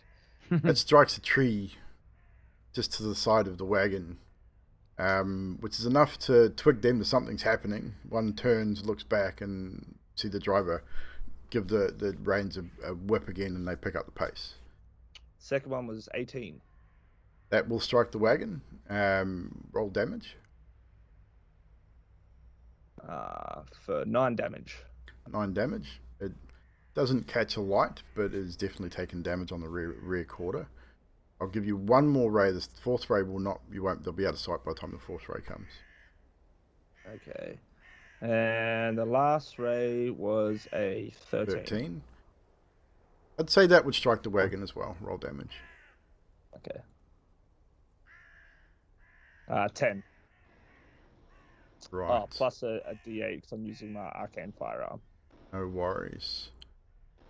It definitely strikes the wagon, and you So, probably see 18. it catch a light, and as it sort of bends the corner, you see the passenger ramble through the back of the open canvas top and start patting down with a blanket, trying to put out the fire.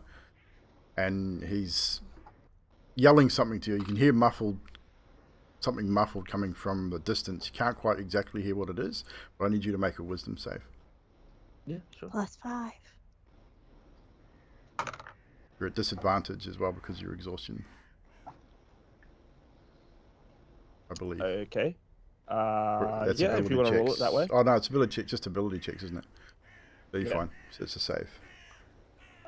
So it's 17 plus 5, which makes 23. 22. 22? What? 23, Yeah. 22, 22. My math is not good. Shut up. Leave me alone. So you're fine. You feel an odd sensation for a moment, and then it sort of dissipates. You probably wouldn't know what it is, but something definitely wasn't quite right there. I have a question for Adok. With his spells that he cast, were they verbal and in his own language? He always casts using his own language, yes. Yeah, it was. It was in So Goblin. you would have understood. You would have heard him just say Ich Nira as he's like casting this spell as it went out.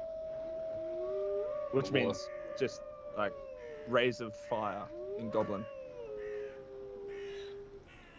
I repeat back what I just heard to Adok In Goblin. in Goblin. Bless you. You always been able to talk Goblin. And Adok's going to say that back in Goblin. No, never. Back in Goblin. He's going to say in common, alright, something's going on. Something's weird. Escapists can speak Goblin. What? Well, he's been hanging around you a bit. Maybe he's picked it up. Carlos, do you speak Goblin? Well, not normally. Adok, it was probably a little unwise to upset the Vistani further. I really don't care. You seem to have a death wish today. I don't know. I kind of liked it because they cheated me. Yeah, I mean, if they'd have been closer, I probably ran in as well. Cheated yourselves, really. Be more cautious with whom you deal with, especially in this place. Shall we keep moving? I don't like the sounds of those wolves. They're always here. Strahd is watching. He's always watching. DM, as we're walking, I want to study Esmeralda? Esmeralda, with your ability. I want to... it'll take a minute for me of walking, but I guess we're walking for a ways, right? You've got a couple of hours of travel. So you are able to study her, watch her movement, watch her gait, her mannerisms. I want to learn... her armor class. What is your armor class? Mine is 18. Hers is currently higher. Okay. How many can I do? If you can learn information about it doesn't really state. It doesn't state. It just says I can learn. Yeah. I'd say over the course of this time, I think you could use the ability several. You could just study and watch her and learn a fair bit. So we'll give you a few more. Yeah. So her total HP higher or lower than mine, which is 80. Higher. Her blah blah blah blah blah. Discount constitution, armor class, current HP, total levels. Her total level, mine's 9. Is she higher or lower? She would be about the same, I would imagine. Okay. And I'll go one more thing. Her strength score, mine is 20. Lower. Good Just from watching her, I mean, I would give you a bit more information based on this ability. Well, I got something else I want to do Okay. too. So I also want to divine sense as we walk and see if I get anything from her. So celestial fiend undead. Not from her specifically. Okay. You get What's the range? 60 feet? Blah blah blah blah blah. Sure. That's a good Pretty sure point. it's 60 feet. Yeah, it's 60 feet. Yes, Yeah. it is. Yeah. So Zadriel would be celestial. Would definitely show up as because of her angel blood.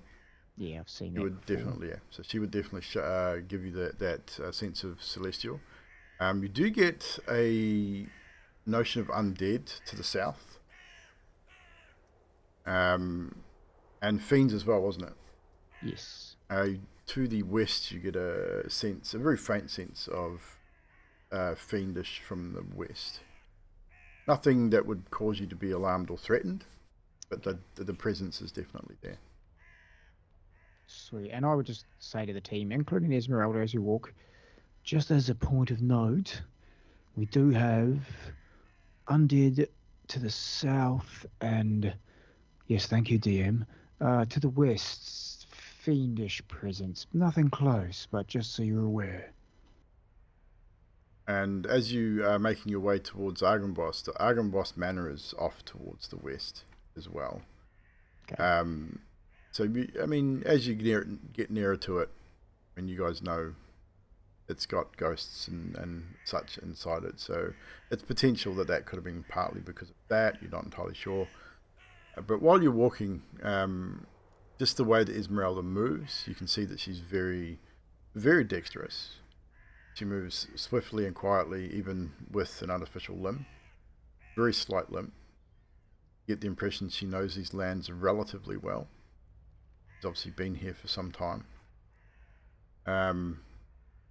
But she carries herself very light on her feet. Okay, cool. Right. Thank you. You guys continue your journey, heading up, eventually passing on the back side of Argynvost and around the other side. You make it back around the front of the Argynvost, and the carriage that was previously there, still there. The coffin is gone.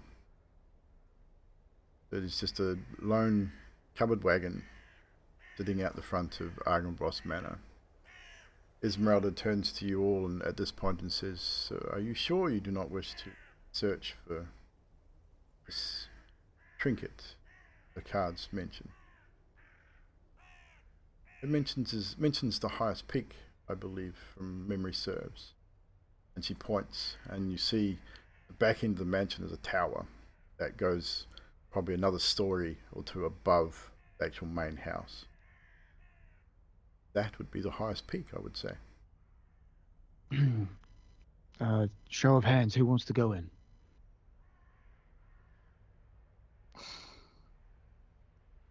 Esmeralda sort of just says, "I'm here to help." Fibble, I'm sorry, my friend. You have been voted off the island. Everyone draw your weapons. We kill Fibble now. It was a joke. We're going to go in and check the tower, Fibble. Was that votes against you? I'm sorry. Oh, okay. Whatever. People focus. Yep. Making thing for you. You can make it on your off time. I don't have off time. You now do, so go.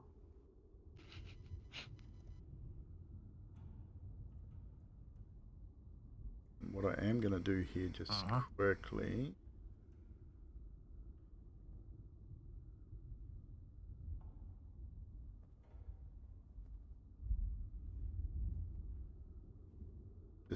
Just for Drax here, I'm just going to make, now that Drax is not around, well, Emilia is not around.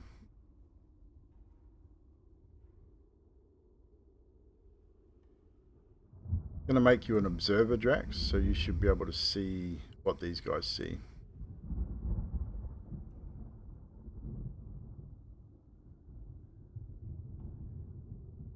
Let me know if that happens.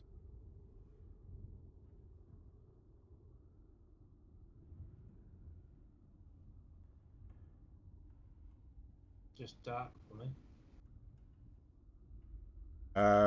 You should. I've just given you observer on all the characters. They should be able to see. Looks like it's night time to me. Ah, okay. Interesting. Oh, maybe I have to put the characters out again.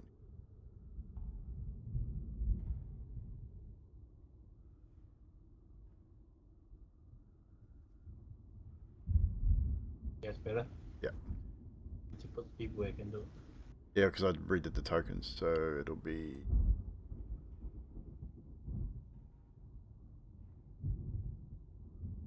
Right, so you're now back standing at the front of Argynvost Manor. I'll get everyone to roll a history check for me before we head into the building.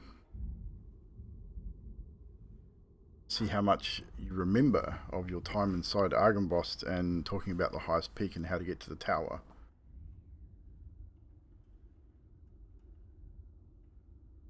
Nat 20. Natural 20 from Nice. Zadriel.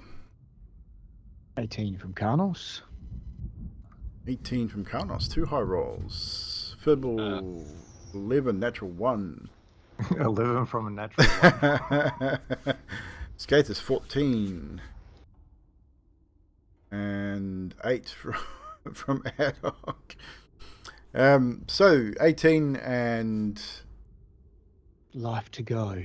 Zadriel, Karnos and Zadriel. That custom rolled again, Adhoc. That was a custom roll from before. Roll your history check. I don't think you rolled yours. Oh, I did it with that. Yeah, I'll do it on Foundry. With disadvantage, yeah. Yep.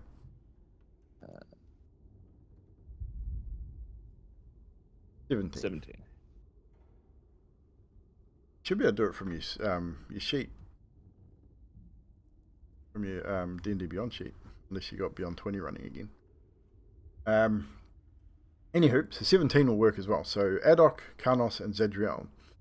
You remember you can go to the second floor. Went straight to the second floor where you found the Revenant. There was 2 spiral staircases. On the opposite side of the room where the Revenant was, which would lead you upwards above the chapel. The chapel staircases were blocked. You went up a spiral staircase and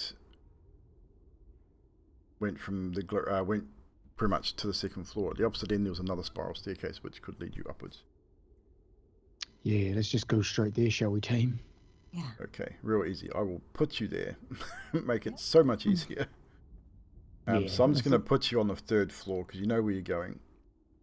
Yeah, we don't want to search all that again, so. No, save you going through there again. So I'm just going to put you where you guys need to be and then I'll change the scene.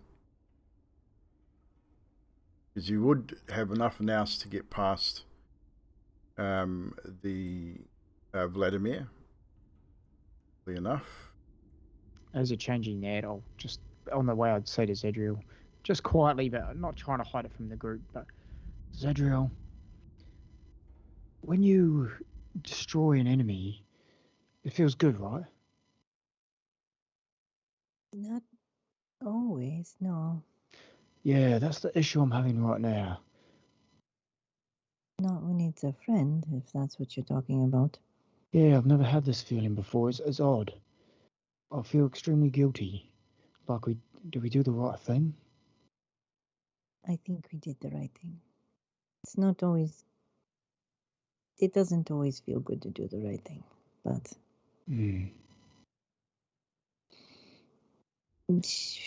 There was no other way. No. DM, one thing I forgot to ask, or I meant to ask, but how did the sword feel when I did it? You didn't really feel anything from the sword. Okay. Maybe a slight bit of remorse, possibly. You're probably you were definitely more focused on what you were doing and what you were feeling, more so than what the sword was feeling at the time, or what sense you were getting from that. Yeah, that makes sense. Cool. So, you get to the top of this, the roof of the thing here. I'm just going to move you guys around a little bit so you can actually see more what God, that where I wanted it to. Right, you would have come up this particular stairwell here. You've come around, seeing the tower above here, and basically the parapet narrows. As you look around, you see from where you are, there's a dragon statue on the peak of the roof here. The bottom part down here is crumbled away, as you'd expected, the hole in the roof that you saw above where you met Vladimir. Over this side, you can see what looks to be off in the distance old ballista on the, again, parapet of the roof. You get the impression this was definitely a fortified home at some point. The parapet here in front of you narrows down to about 10 feet wide, and a sturdy door set into the wall of this tower. So, from memory, I think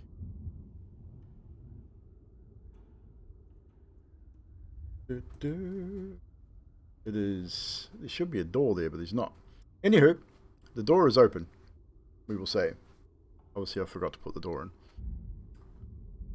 The door is cracked open. You can just see inside it, and you can see a stairwell leading upwards. Oh crap, put a ball in it. Should we keep going up? Well, I'm looking at those ballistas. I'm wondering if we could unscrew that, Fibble. Maybe Adok could unscrew the other side. Maybe I could carry one of those in. That would be an impressive weapon. Don't we have Adok's cannon? Yeah, I guess so.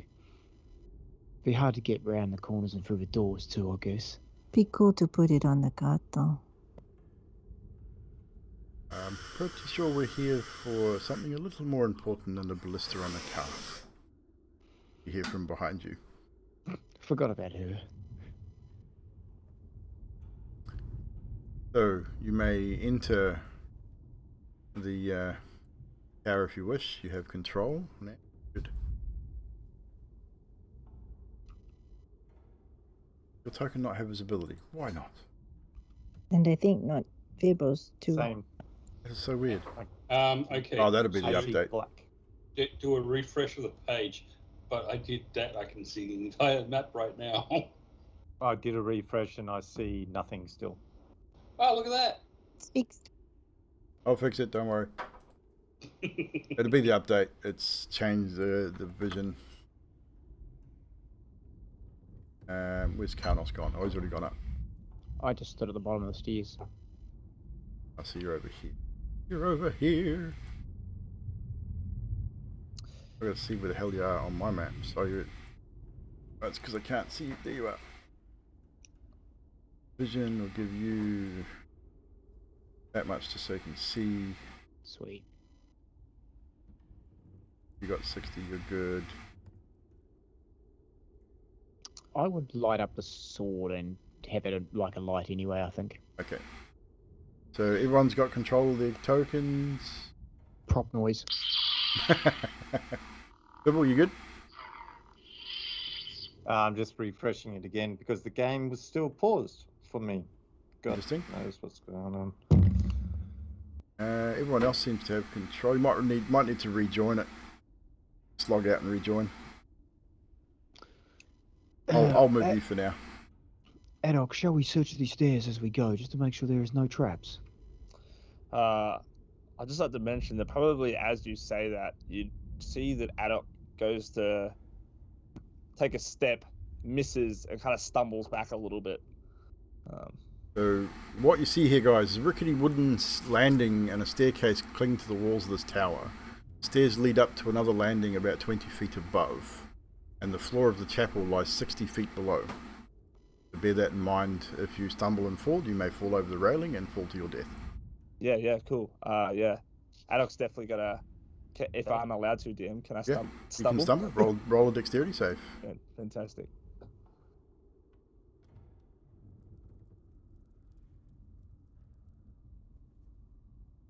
Thank God I got on that 20. Natural 20. You stumble, but you catch yourself on the railing and the step below without too many hassles. It's sort of take a deep breath, sort of focus a little bit more on what you're doing. That work, Fibble? Yeah, it's all working again. Cool. So you can continue moving up the tower if you wish. Yeah, and then Adolf's got to turn back to Carnos and say, that's probably a good idea. This kind of like step kind of like came out of nowhere. It's just, whoa. The steps are stagnant. He's Yeah. drunk. He's Maybe hammered. ride on someone's shoulders, Doc. Take a little On nap. second thoughts, I should have made you roll that with disadvantage. I realise you've been drinking too. I can if you want. Do you want me to? No, you're good. Yeah. Well, Nick, from now on, we'll say all your saves are at disadvantage too. Okay, cool.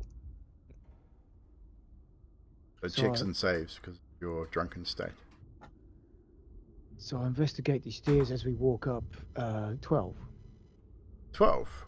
They seem safe enough, apart from its obvious ricketiness, if that makes sense. Oh look, coffee. Coffee appeared on my desk. I will stop at the top of the stairs and wait for the team. Okay, Where's Carnos moves up. It seems safe, everybody.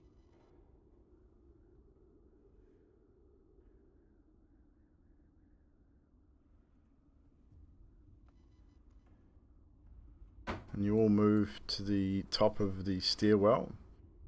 And what you see here is, again, the same thing. Creaky stairs sort of lead you way up to another landing. The landing creaks and groans underfoot. Things here seem safe, but there's, as you sort of move forward, who's first in line there? Could actually be Carnos, but he Yeah. just stepped away. He stepped away, and I'm stuck on a wall, so Yeah, I will move. I'll probably be people. second. It's a bit of a tight squeeze, so we'll move people around here a little bit. It'll do. You got a couple of doors. You see a door there beside you. Carnos, need you to make a dexterity save, please. Kind of stepped out. Oh, Carnos stepped out. Okay. Yeah, Carnos falls to his death. Carnos hears a kid cry and jumps off the. Kid's crying? Okay. Anywho. So, actually, probably need... Look. Adam's going to take a look down from the height that is up at the very top, clinging onto the railing. It's a fair way down. Like, you've come up a flight of stairs, it was 60 feet from the one down. Like, you're about 80 or 90 feet down to the chapel floor below. He's just going to turn to the rest of the group and he's going to go, all right, everyone, 50 gold says that I can make it to the bottom if I jump off. Yeah, you'll make it to the bottom, all right. You probably won't survive. I'll go 50 gold that you won't survive. All right, you're on. All you hear from the top of the stairs is the sound of, as Esmeralda face palms and just starts shaking her head. Really, I have no idea how you lot have survived this place. Seriously. A dog? Yeah, Adam, Don't. like, staggers up to the railing and tries to position himself to get on top of it. Esmeralda takes a step forward, just grabs you by the collar and just pulls you back hard against the wall. Oh, all right, well, Jesus, I just, friendly gentleman's bet, but, you know, She draws a small dagger and places the point of it right on your Adam's apple. No. Don't be foolish, Haddock. It's really sharp and it hurts. Remove it now. Do you really wish to die in this place? Oh, I don't know. Just having a bit of fun. Think death is fun? No, but I think a moment before death can be fun. Wish to find out. You're not killing our goblin. Let him go. Appears your goblin wishes to kill himself. Put him down. He doesn't have him. He's lying on the floor. She's got a knife in his throat. As you wish. Hey, dog. Get up on here and contemplate the shoulder cannon you were going to make. Come on. Yeah, alright. Stick him up on my shoulders. Right. And I will So- move forward if Yeah, Karnos seems to be sort of just looking around. He's not sure whether to move forward or not. Zadriel, I think maybe we should wait here. This floor doesn't look safe. Feeble, will you check the floor for traps and stability and things Oh. like that? You want me to investigate the floor? I can do that. And So Fibble moves forward to investigate the floor, standing on Karnos as he does. I get 12. 12. My investigation check. It's not hard to see. There is a large crack about 2 or 3 feet in front of where Karnos was standing. If you'd taken half a step more, it possibly would have collapsed. It's a pretty substantial crack in the flooring. You get around it, but you have to be careful, and it may take. You're gonna have to sort of sidle around it, so it's gonna be a little bit of a mission to get past it, if you wanted to get past it. At where the crack kind of finishes, I'm going to touch there and cast mending, not to repair it, but just to fortify it so it won't crack while we're going past. Okay, yeah, definitely. The crack's way too big for it to be mended anyway, but you could definitely close off one end to make it possibly more stable. As much as you could anyway. Yeah, I just trying to make it a little bit more. Whether it safe does or for us not to get through. is will remain to be seen, but you think that it will maybe make things a little safer.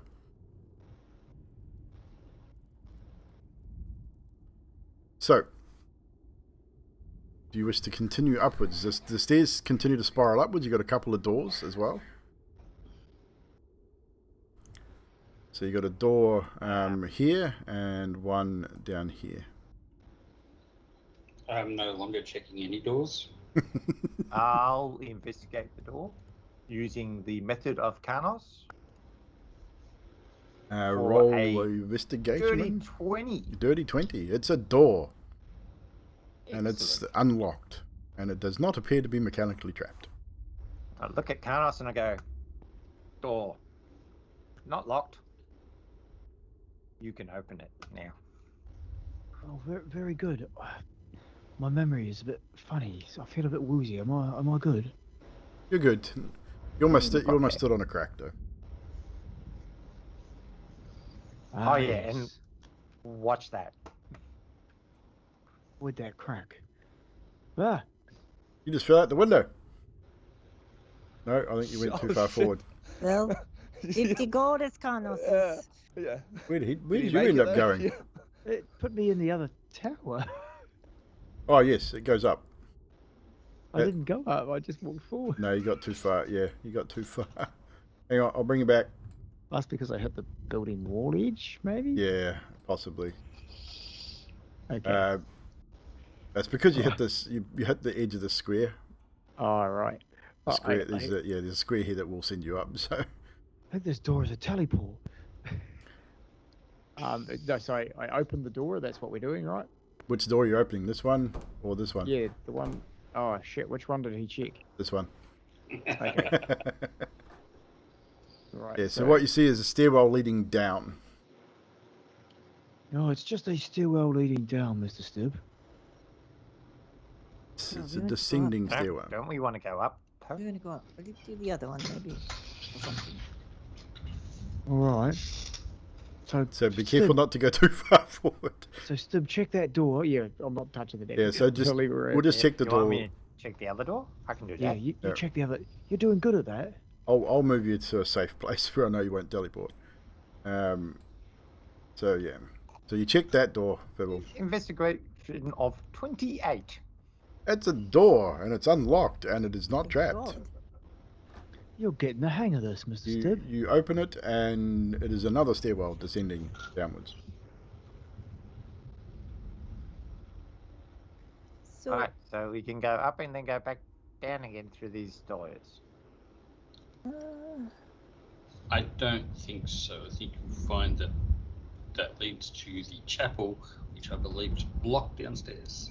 You are correct. so do we have to go across this broken part? Uh, Maybe. This isn't broken. This Oh. broken part, the broken Okay. part was where you guys are currently standing, so it's been mended and you've been able to step past it. But you would have had to scoot against the wall to get around it. But you managed to get past it without too many hassles. Bit of creaking and cracking underfoot, but seems to be holding at this point. We should go up. We shall go up.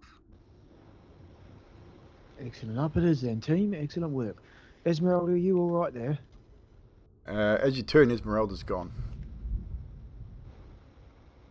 Oh, No longer there. Esmeralda, hello. I think I may have upset her. What did you say?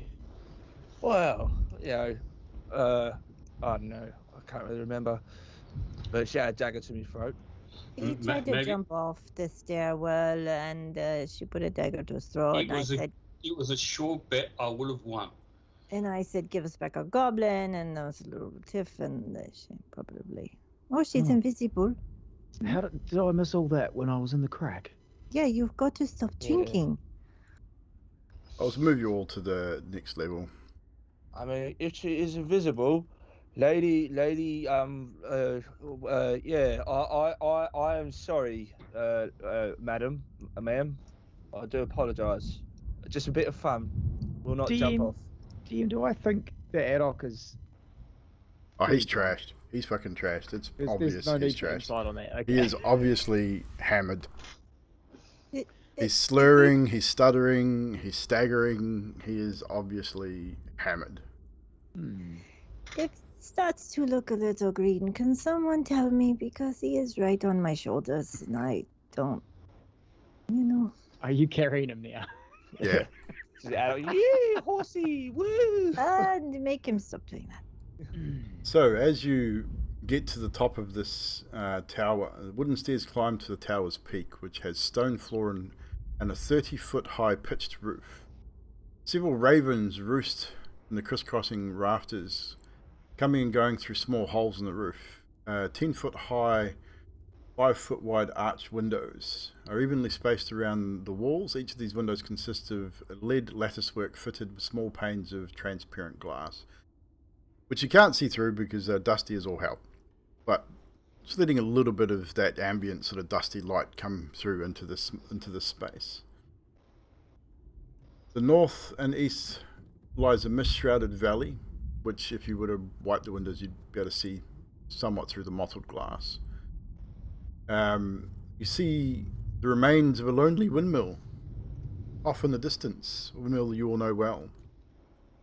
To the south, you can see the river throwing through the foggy marsh, which you know is the Berez, the marsh of Berez. So this tower's quite high to see all these things above a few hills. Between rocky hills, you glimpse an abbey perched on a snowy mountainside, way off in the distance. So you believe that's possibly Kresk, off in the distance. They're looking around. I need everyone to roll an investigation check because you know you're here looking for something. Adox will be at disadvantage. Carnos will not roll that check either. He's going to put his hand on Adok's shoulder and say, "Hey, snap out of it, mate. This is ridiculous. You don't need to drink this much if you're feeling sad." And I feel like I would accidentally, somehow through the DM's power, cure his disease with my lay on hands pool. When you neutralize the I think by now you wouldn't be accidentally doing it. I think you've had enough time Accidentally now. on purpose. Yeah, you definitely know you'd have to use it. So with that, Adok, you feel much better. Yeah. You're still exhausted, so your ability checks are still at disadvantage, but your saves now are back to normal, and you're feeling a lot better, a lot less drunk. Yeah. Snap out of it. Hero up. This is time to... We've lost a friend. This is time to shine, Adok. Hop down. Speaking of shining, do Do you do that thing where you can see magical items in the room? Maybe. Oh, yeah, I can. Yeah, you're right. Yeah, look, all right. Adoc's just gonna clamber down from Zadriel, and then Clank, is there clank, clank, any? clank, clank. Yeah, is there any bits around here that look like cobbled stone that he could just touch and use magic tinkering to light just a bit of light sources? It's only 5 foot radius light sources. I Yeah, can there's, only use it there's, 3 you times. could do it on the railing. You could do it. You could generally do it on almost anything. Okay, cool. Oh, that's right. He's only got 2 because he's got that one for Zadriel. Yeah, Yep. it just touch 2 places and just do 5 foot radius of just white light. Yep. Which does so. Is that all you're gonna do? Yeah, it just meant that just asked for light source, so just made some light source. That's it. No, magical stuff. You find the magic in the room. That thing. I can do that, and I cast light on my shield. Oh, right. Blinds everyone. Yeah, no, yeah. I could do that. Yeah, he just waved his hand in a massive circle and just cast detect magic. And right about here, spot on the windowsill, thick with dust, lights up with a brilliant arcane energy. That's a window. It is a windowsill. I was just gonna point to the window that's pointing out as magical, and then he's gonna walk towards it, and he goes, I don't know why, but this is magic. Does it have a school associated to it at all? It or? will. I wasn't prepared for this. Oh no, that's cool. Yeah, he'll be examining and go, yeah, I don't know, it's interesting design. I don't know why someone would put a window. I'll tell you what school it is in just a moment. Yeah. Maybe it's under the window or in it or around it or something.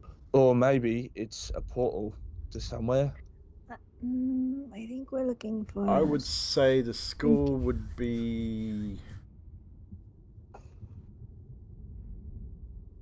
radiant. It's emanating a radiant energy. Not really a school of magic. It's just the energy that it's giving off. Oh, okay. All right. But it's definitely a magical item with radiant energy emanating from it. So would that be divination based? Yes, divination. That's the one. I knew it was something along those lines. Adam's gonna look closer at it and go, getting like a feeling of warmth. You know when you two, Karnos and Zadriel, do the old DM thing? Same stuff. As you look closely at the windowsill, Adoc, you see under the thick, heavy dust looks like an amulet of sorts. You can see the chain circling around under the dust. It's thick with dust. It was all like, if you weren't specifically looking for it, you probably wouldn't even have noticed it. Okay. Shit. Adam's gonna reach out and pick it up, and hope nothing bad goes wrong. As you reach out and pick it up, I need to do something here just quickly. Where is my compendium? You'll be able to find it here. If I don't spell it right.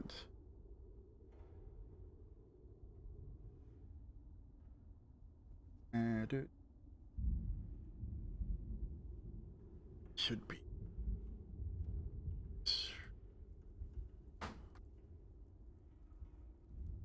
Once this is gone, Adoc again, as he's reaching out, is gonna reach in to pull out his flask, his water skin, just for everyone else to know.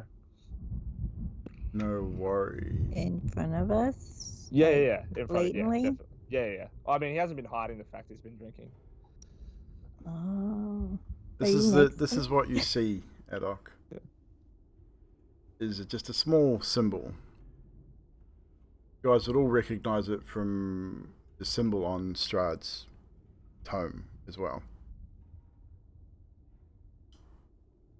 But it is a little sort of locket, not really a locket, like just a little small symbol, almost in the shape of a cross. I don't think that's actually what it looks like. but I will get a picture for you guys so we can see it. Just with the water skin, just in one hand and picking up the necklace. He's just got the water skin in one hand. He hasn't taken a step. He's just looking at the necklace. He turns around and shows everyone and goes, all right, so it wasn't a window. It was this thing that is divination, magic, radiant warmth. I don't really know. I don't know. Either you, Zadriel, Carnos, I guess. You guys use this stuff. Maybe you want it. Hand it here. I'll identify it. Oh, yeah. That will do. Carlos reaches forward and goes, "Can I have a drink of that?" Oh, this. Yeah, all right. Hands it over. Thanks. He picks it up and sniffs it. Is it the same drink that he took from me? Yeah, it is. Yeah. I sort of take a sip of it and I hold it down nonchalantly by Zadriel and I give her a wink.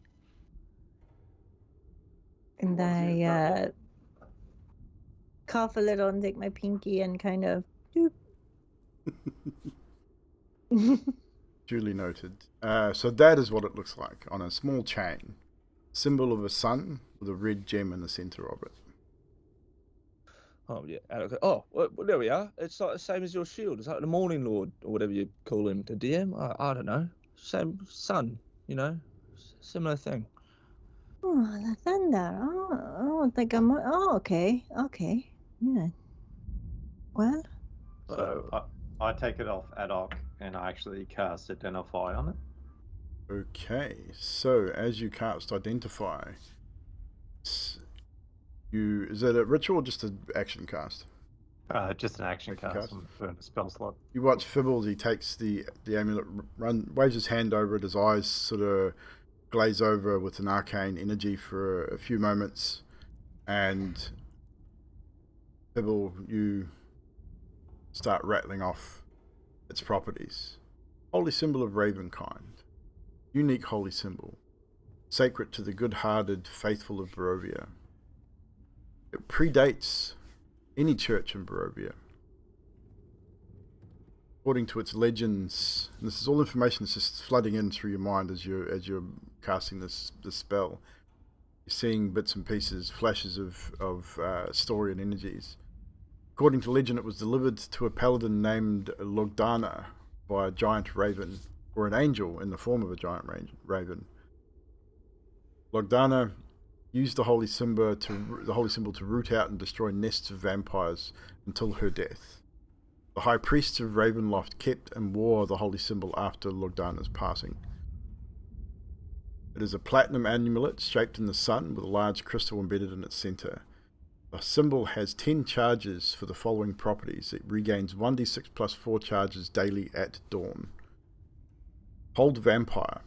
As an action, you can expend 1 charge and present the holy symbol to make it flare with a holy power. Vampires and vampire spawn within 30 feet of the holy symbol when it flares must make a wisdom save. On a failed save, a target is paralyzed for 1 minute. It can repeat the saving throw at the end of each of its turns on the effect. Turn Undead. If you have the Turn Undead or Turn Undead Unholy feature, you can expend 3 charges when you present the holy symbol using the feature when you do so. The undead have disadvantage on saving throws against the effect. And as an action, you can expend 5 charges while presenting the holy symbol to make it shed a bright light, 30-foot radius and 30-foot dim light. The light is sunlight and lasts for 10 minutes or until you end the effect. A very powerful weapon against vampires and undead. And as you complete the spell, your eyes come back into focus with all of that knowledge. I hate when you do that. Are you okay? Yeah, I'm good. This is awesome. Canos, you, Z, you can. Oh, I wonder if I can. Maybe I should follow. Yeah, you or Scaphus.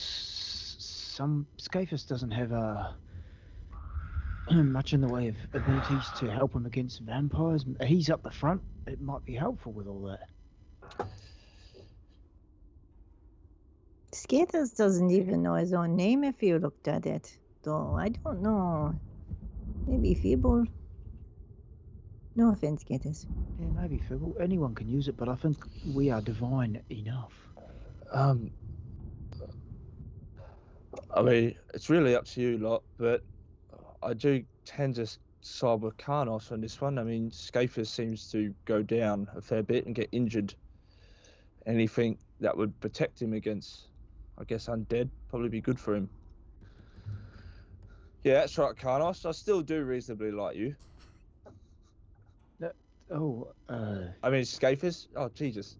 The effects of the booze are still sort of hanging on a little bit, I think. I think you've had enough for today, my friend. It's Yeah. okay. I mean, just give him back his flask. It's fine. Oh, I take one more swig, double ups, and hand it back. Brings it back, yeah. Goes to take a swig. Carl looks into it. Looks at Zadriel, looks at you, Carlos, and goes, oh, all right, message loud and clear. No worries. I thought we were subtle. Obviously not subtle enough. Yeah, that's what happens when you drink too much. It all starts to taste like water. Mine always just tastes like water.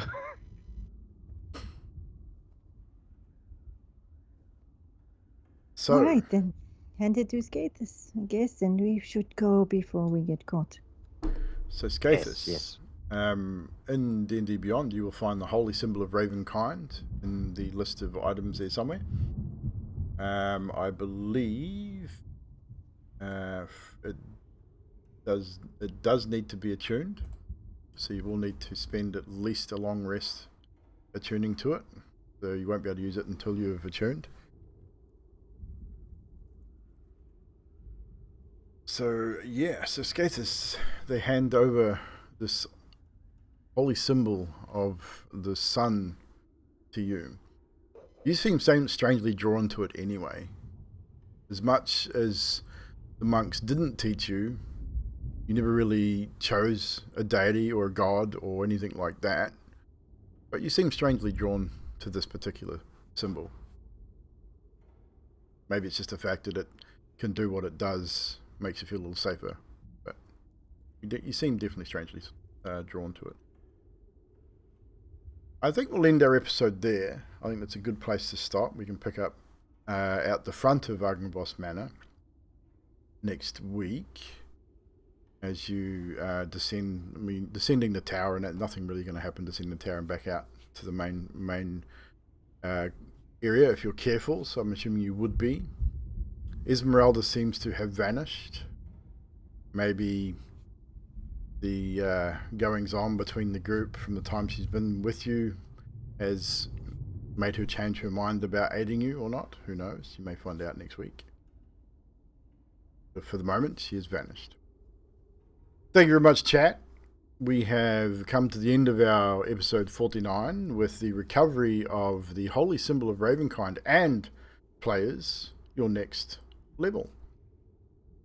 Yes. So you have I reached a can't- milestone. I can't attune it.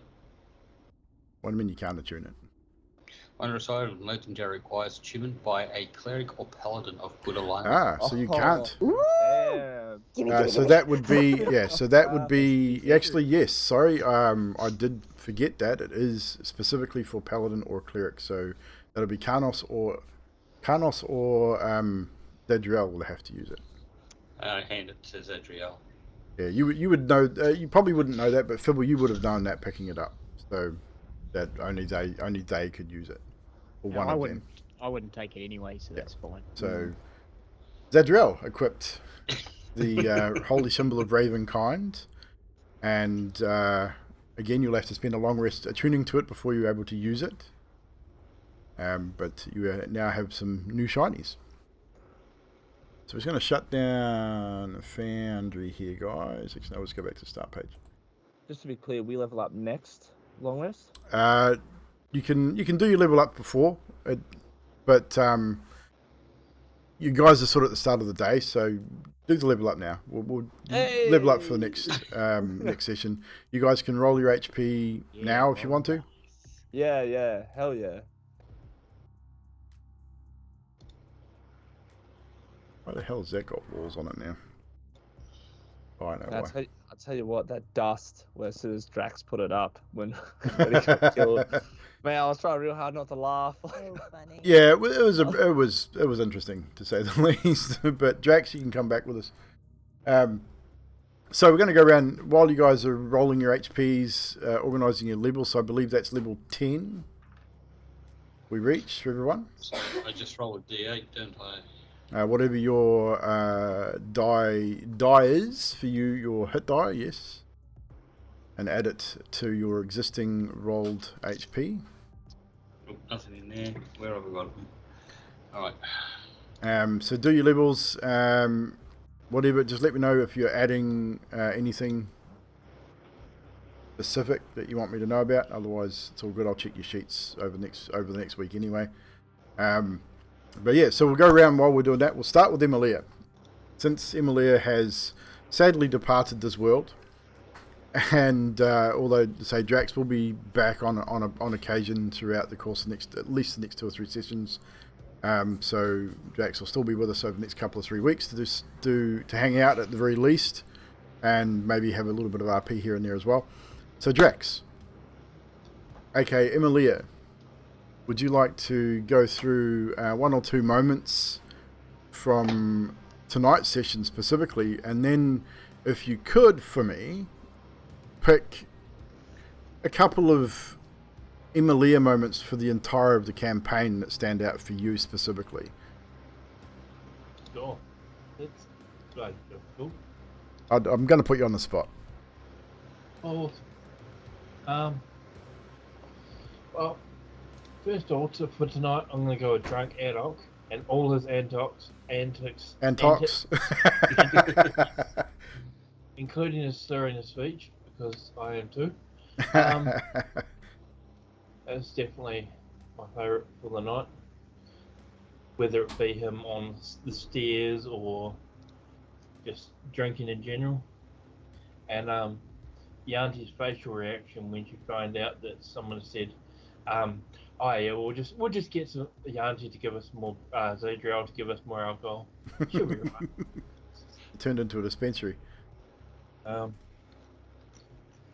As for Well, it's probably not so much an Emilia moment. How about this then? From a new player's perspective, coming into D&D for the first time, intentionally rolling a troll character to intentionally die early, and then changing your mind, how did you find your experience with the campaign and with playing the game as a first time player? well, it's definitely not what I was expecting as such. So you sort of have that like feeling when you hear people playing D&D, and you're just like, oh yeah, Nerds.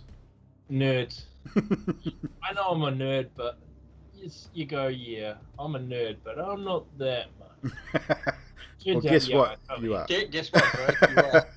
And that's, I think, a preconceived notion of what D&D players are. And again, that's all stereotyping, I guess. But it's like funny because it's like when I like say to other people, and then they're like, "Oh yeah, I had a character that did this and this," and you're just like, "Okay, I never knew you played that." It's like, Yeah. I was like saying to my sister about it, and she's like, "Oh yeah, our cousin used to play it, do this." It's just like, Why didn't you tell me? But yeah, I mean, I think that's cool that you, and obviously you enjoyed it. Otherwise, you wouldn't have wanted to keep your character. Yeah. I have told the story to the players. The viewers now probably know that Drax intended the troll character of Emilia to die in the first few episodes. But when it came time, after the second arrest of the party in Vallaki, Drax messages me after that episode and goes, "Dude, I really don't want to die. I'm really enjoying this. I want to hang out some more and continue to play." And it's like, well, you've kind of got yourself into a bad situation here. It's going to take some really fast talking on your part, and hopefully the group are a little bit sort of on the same wavelength, and you might get away with it. And turns out, fast talking group being a little bit nice, and because talking to the group later, they definitely would have killed Emilia that session, 100%. It was just, I think the players themselves were a little bit lenient on your plight at the time and wanting to continue to play, that they sort of played it a little differently, which has been pretty good for the story too, I must say. Like, it hasn't taken away from the story, keeping Emilia in. But as I said to Drax, we discussed it, that Emilia's journey was going to come to an end no matter what. It kind of had to, because of the way the character was created. And I think he's done exceptionally well as an RP player. So hats off to you, Drax. First time playing D&D. I think you played a pretty good part and played definitely some really cool RP moments from you, 100%. So, Trash Ban. Yeah, I'd have to say Emilia's demise. That was a heartstring puller, as far as I'm concerned. There was something that happened earlier on. I just can't remember what it was, but yeah, that's about it. Any standout moments for Emilia from the campaign to date that stick in your mind? Couple. the horse incident, turning into a horse and on Zadriel, yes. and the intimate time with Skaith. Of course. They had to be a standout moment for Skaithus. The wet tail incident. It was running wild in chat tonight, though. Yes, definitely. Chat, same to you guys. Have you got any Emilia moments that have stood out for you? Put them in the chat. We'll read them out. Zadriel. I had a lot of favorite moments tonight. Karnos sneakily turning the wine water incident with me was funny. I thought that was funny. And wiping Emilia on his pants, that was funny. She finally got on his pants, in his pants. Two Emilia near his pants. Were ones I had with Emilia. I liked dressing up in our red dresses and trying to get the Vacta boys. That was funny. And then the moving moment of going in after almost smashing her head in, and she's saying she missed me and giving the hug. That was an emotional moment that I liked about the campaign with her. Cool. Adok the Grey. Same thing. Moment from tonight, and then a couple of Emilia moments from the campaign. Moment from tonight was definitely just the entire party dealing with the whole Emilia situation. I mean, I think it's across the board, but it was, it was really cool. I wasn't quite sure how things would react. It was a cool moment when Skaithus stepped and tried to rationalize with Adok, especially. That was really, really cool. And even Karnos just been like, I don't know, just everyone in general, just that RP. But yeah, and like throughout, man, I have to say, oh god, the moment where you were flying up above the clouds, like that was a cool moment. Just the visualization between that of Emilia, also just the moments between her just trying, like, I'm not gonna say harass, I don't know if it's the right word, but just like trying to. It was harassment. Get into bed with someone, anyone. And just she wanted to get laid before she died, okay? Yeah, just having fun, making people, I guess, taking them out of their out of their comfort zones. It was always interesting element to have in every single sort of session that we had. It's just, I was always looking forward to. I wonder what's going to happen, or what sort of quip is going to come out in this session. You know, definitely. Sadiq, Mr. Fibblestead.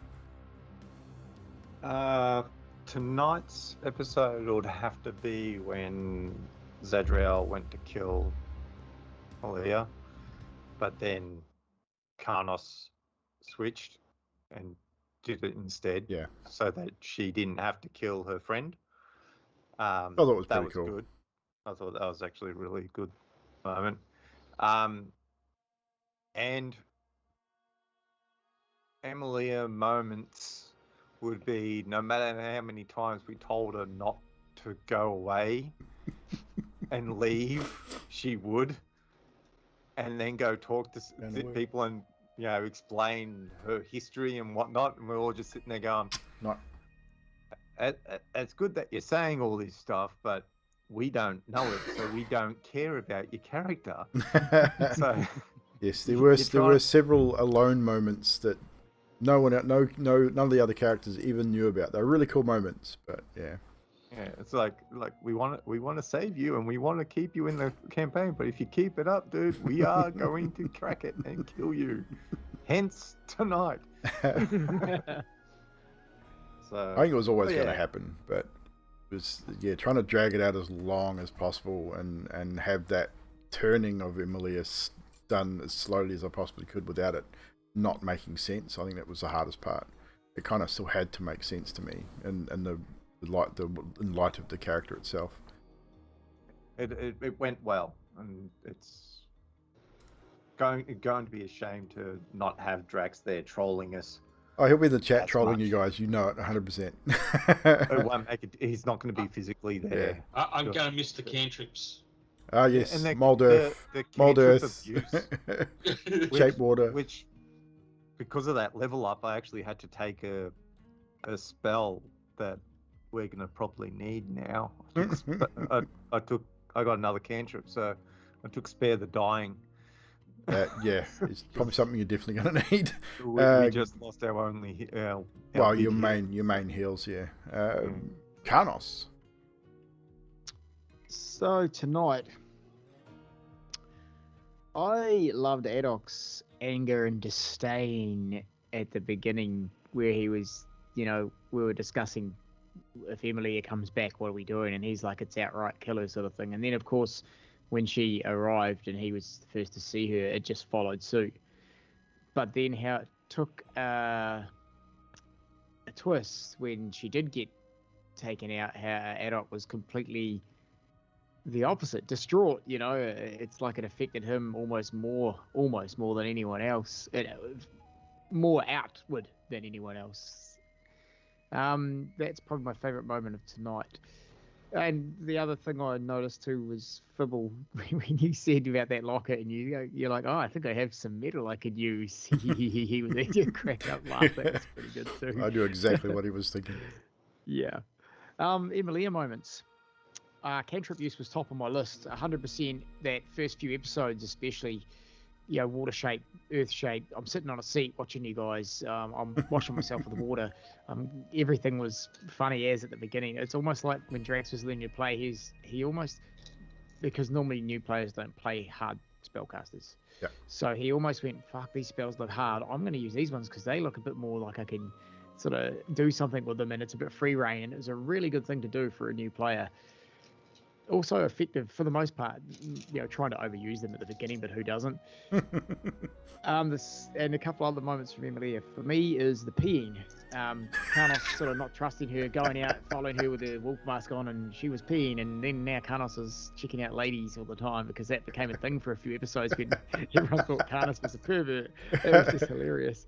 And the other thing, and it probably coincides with the cantrip use, but for the beginning of the campaign, I can't remember how many episodes, Emilia did no damage to any enemies. It was almost 12 or 13 episodes before she used her first offensive spell.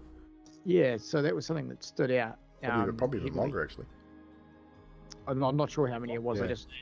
Yeah. It was a fair time, because I remember Drax saying it's my first time I've actually used a spell to damage someone, and it was quite a ways in. So yeah, cool, good work. In the death house, I broke open a chest. That was That's the right. first time I did anything. And That's then right. it was quite a while after that before I actually attacked. Yeah, I think it was Adok you attacked, wasn't it? It wasn't actually another target. I think was it Adok you attacked first. I can't remember. But yeah, it was definitely a while. Yeah, it was I'm not definitely sure. Yeah. definitely quite a number of episodes into the campaign before Emilia used her first offensive spell as an attack on something. I think you used Wild Shape once before that to attack, and possibly, I can't remember. I'd have to go back and have a look through some of the VODs, but yeah, I mean, obviously, it's always sad to have a player lose a character, especially this far into a campaign where we really can't re-roll a new character or possibly, in this particular case, even bring the character back. There is no resurrection from dust unless you had a wish spell or a true resurrection, which is not going to happen in this case, unfortunately. But still, great character, cool story. Backstory was extremely hard to read. I've got to put that out there. It was a very long, extremely hard backstory to read, but we got through it, and the character turned out pretty well overall. Since then, Drax has obviously been involved in Yanti's Stormlord's Wrath with another semi-trolly character, and is being a part of the the mini adventure coming up with another a very interesting character indeed. PMP, how you doing? And you have a nice day also. And obviously Drax has got a character in campaign 2 as well. The character of campaign 2 is very well thought out and has got a very well thought out and well written backstory, and not so trolly, so that's good. Which makes it a little easier for me. But yeah, so again, thank you everybody for hanging out with us tonight in another episode of Curse of Strahd. And once again, thank you to Drax for joining us for as long as he did. He will be coming back the next 2 or 3 sessions because we will get a little bit of RP possibly coming up with him. I've got a couple of plans with that, so he will still be with us at least for the next couple of 3 weeks. On a smaller scale, but he'll definitely be there. We will obviously be back next week, Friday night.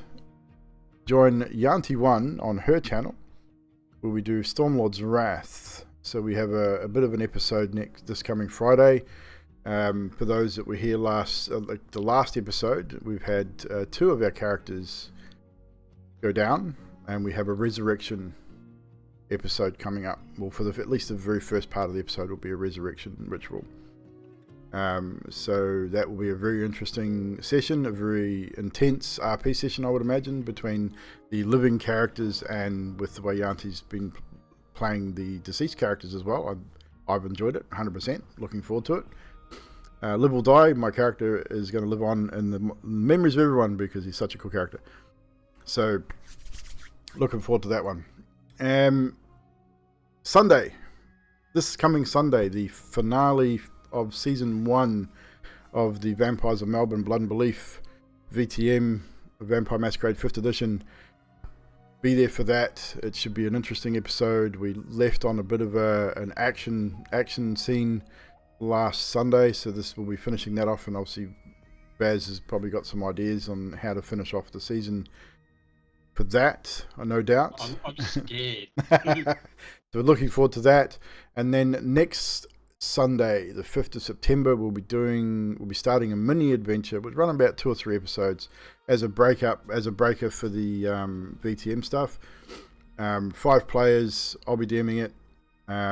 It is called The Curse of Dusk Hollow, is the name of the mini adventure.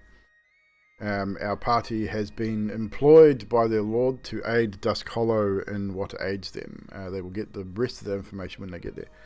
So look forward to that. That should be a bit of fun. Come and hang out with us. You may see a couple of new faces, or at least one new face in that session. Mr. JJ Beats.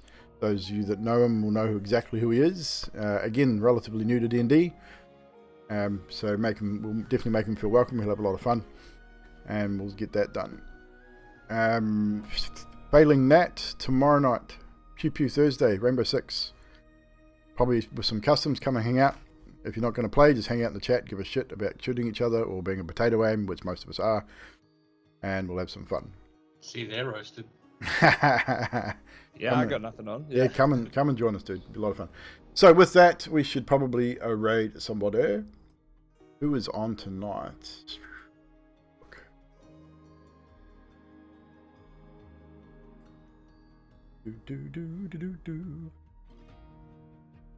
What have we got in the D&D's channel? Review and creation. Well, these guys look like a new campaign 1. D&D with Aussies. Intense Quack is their name. Been running for 2 hours. I think we'll raid these guys. So we've got the low followers, 9 viewers. Not someone we've raided before.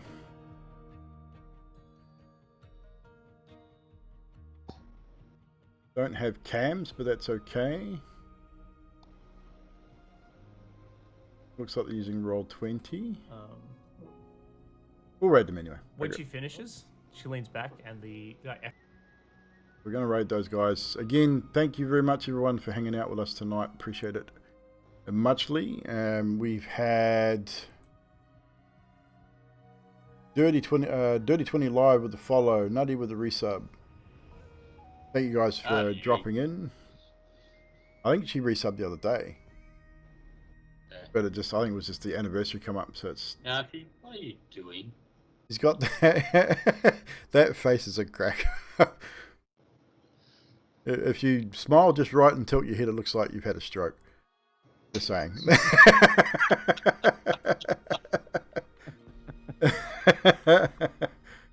Right, guys, so we're going to raid Intense Quack. So pop over there, chuck him a follow, and we will see you tomorrow night for some Pew Pew Thursdays. Ciao for now. See you later.